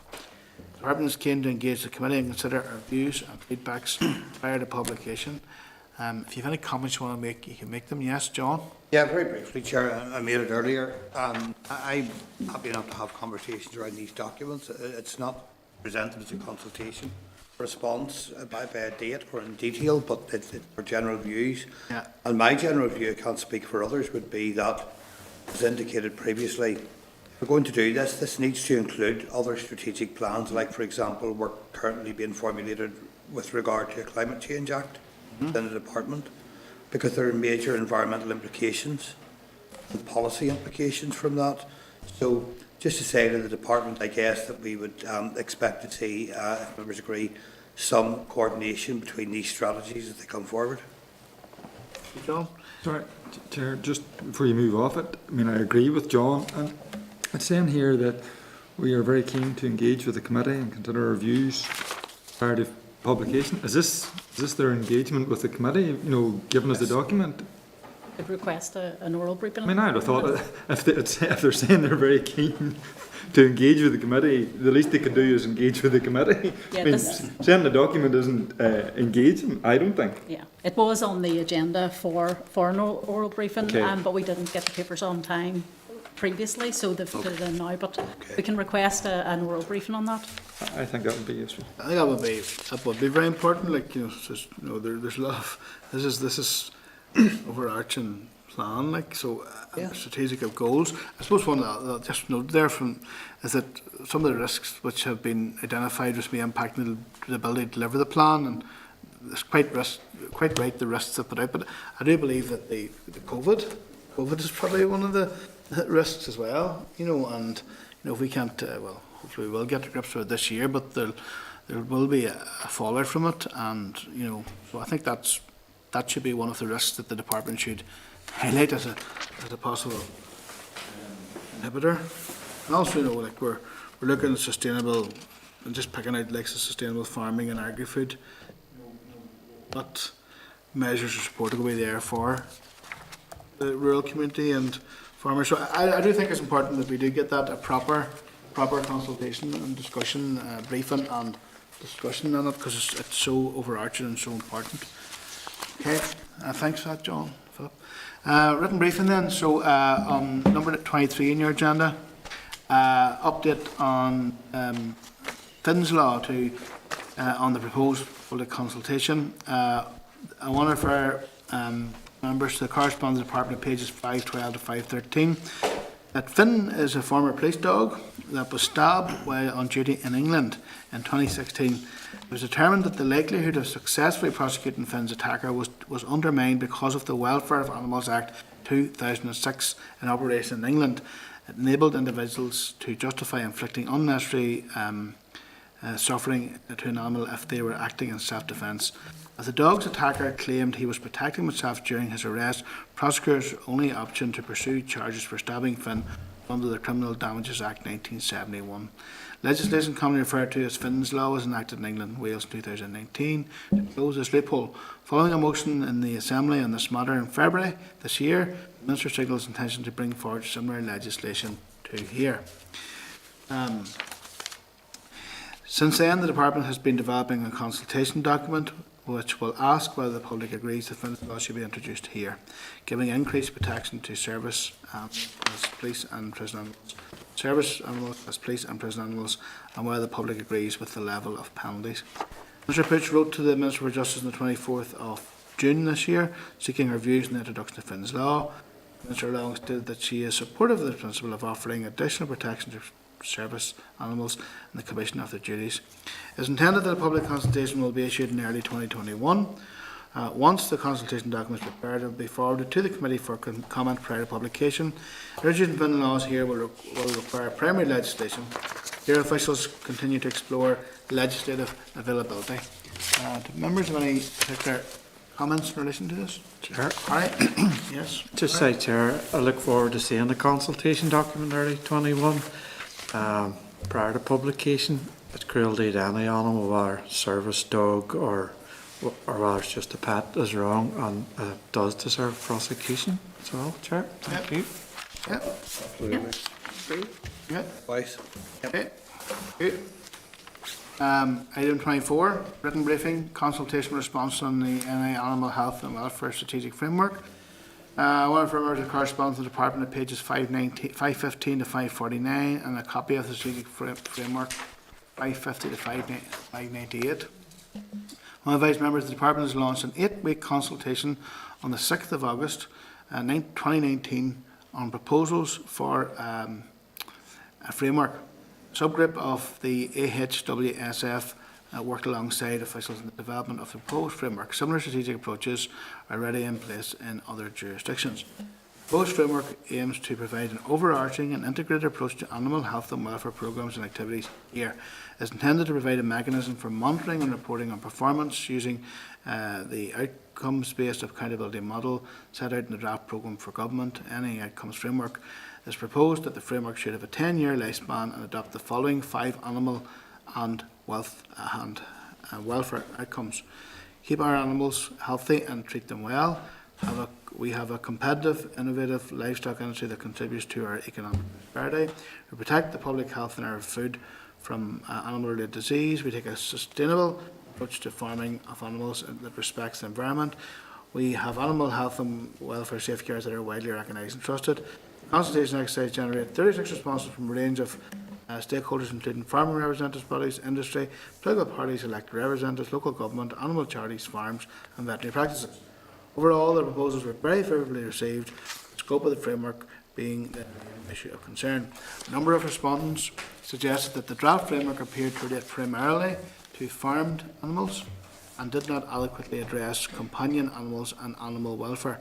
It had, however, always been proposed that the scope should include farmed animals, companion animals, animals used for sport, recreation or display, wildlife and aquaculture. Nevertheless, the Department intends to amend the draft framework to clarify this focus is not predominantly on farmed animals, and this is reflected in the draft response document. Some respondents also took issue with representation on the proposed oversight structure and the potential duplication with existing animal health and welfare groups and networks. It is recognised that there are already well-established technical working groups and bodies representing various interests. It is, however, considered that establishing a specific representative body with overarching responsibility for overseeing the implementation of the framework is the most advantageous approach. The response paper does not, therefore, propose any substantive changes to this proposal, but clarifies that as part of the implementation process, it is intended that the Department would engage existing bodies to consider indicators, data development and framework implementation and consider the new subgroups or networks are required. Members, any questions or any comments to make in relation to that? Okay, we're happy enough to wait to consider the framework in detail prior to the launch.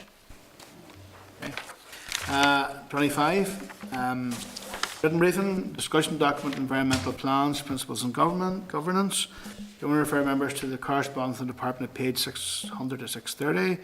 Advisement of the Minister has made some minor amendments to the discussion document on the plans, principles and government elements of the Environmental Bill prior to publication. These amendments relate to the Government's recent announcement that the Environment Bill will not receive royal assent until the new year, and as a result the Office for Environmental Protection will not be fully operational until July 2021 at the earliest. The consequent need to consider interim arrangements and plans to develop a climate change bill for here. The Minister is satisfied that the scope of the consultation document is appropriate and a copy of the final draft will be published shortly. Okay. Chair, just there's a line in the letter they've sent, and it says, with regard to the interim arrangements, the Minister has decided that NI should participate as far as is practically possible in common an interim. I mean, I just think we could maybe write and ask for a wee bit more detail what that means, because it wasn't clear to me what it means.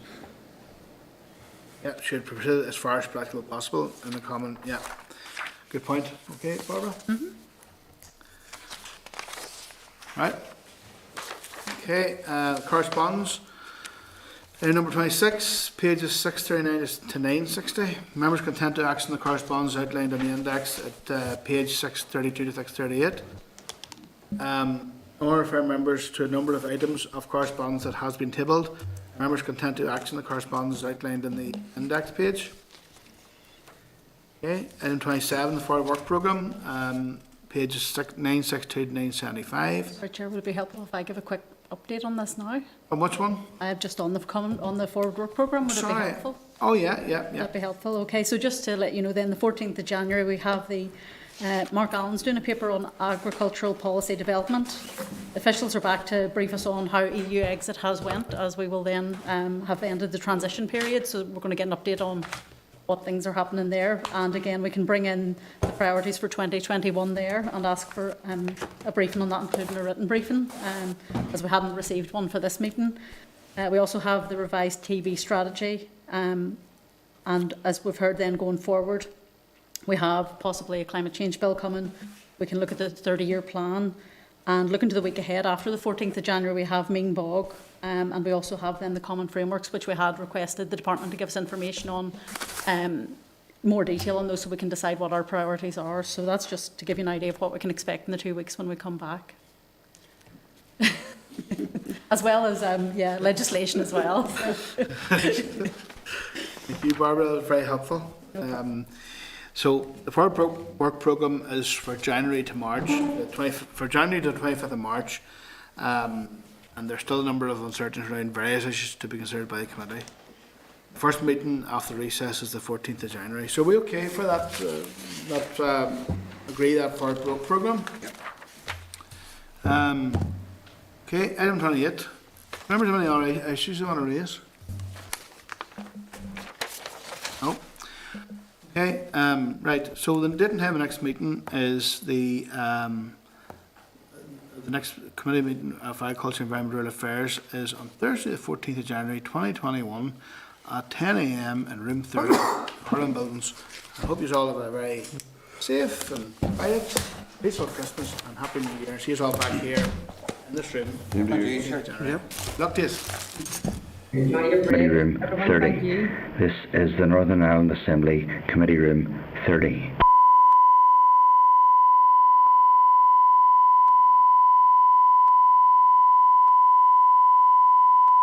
This is the Northern Ireland Assembly Committee Room 30.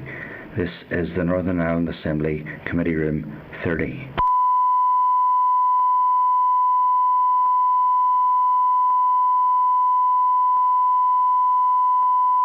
This is the Northern Ireland Assembly Committee Room 30. This is the Northern Ireland Assembly Committee Room 30.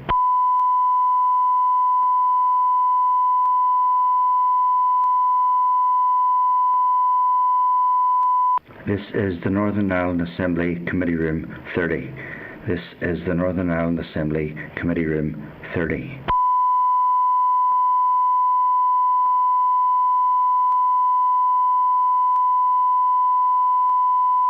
This is the Northern Ireland Assembly Committee Room 30. This is the Northern Ireland Assembly Committee Room 30.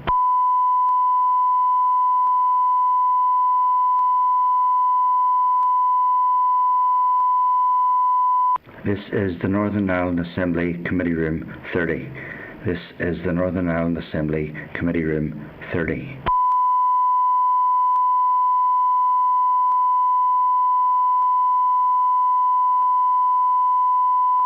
This is the Northern Ireland Assembly Committee Room 30. This is the Northern Ireland Assembly Committee Room 30.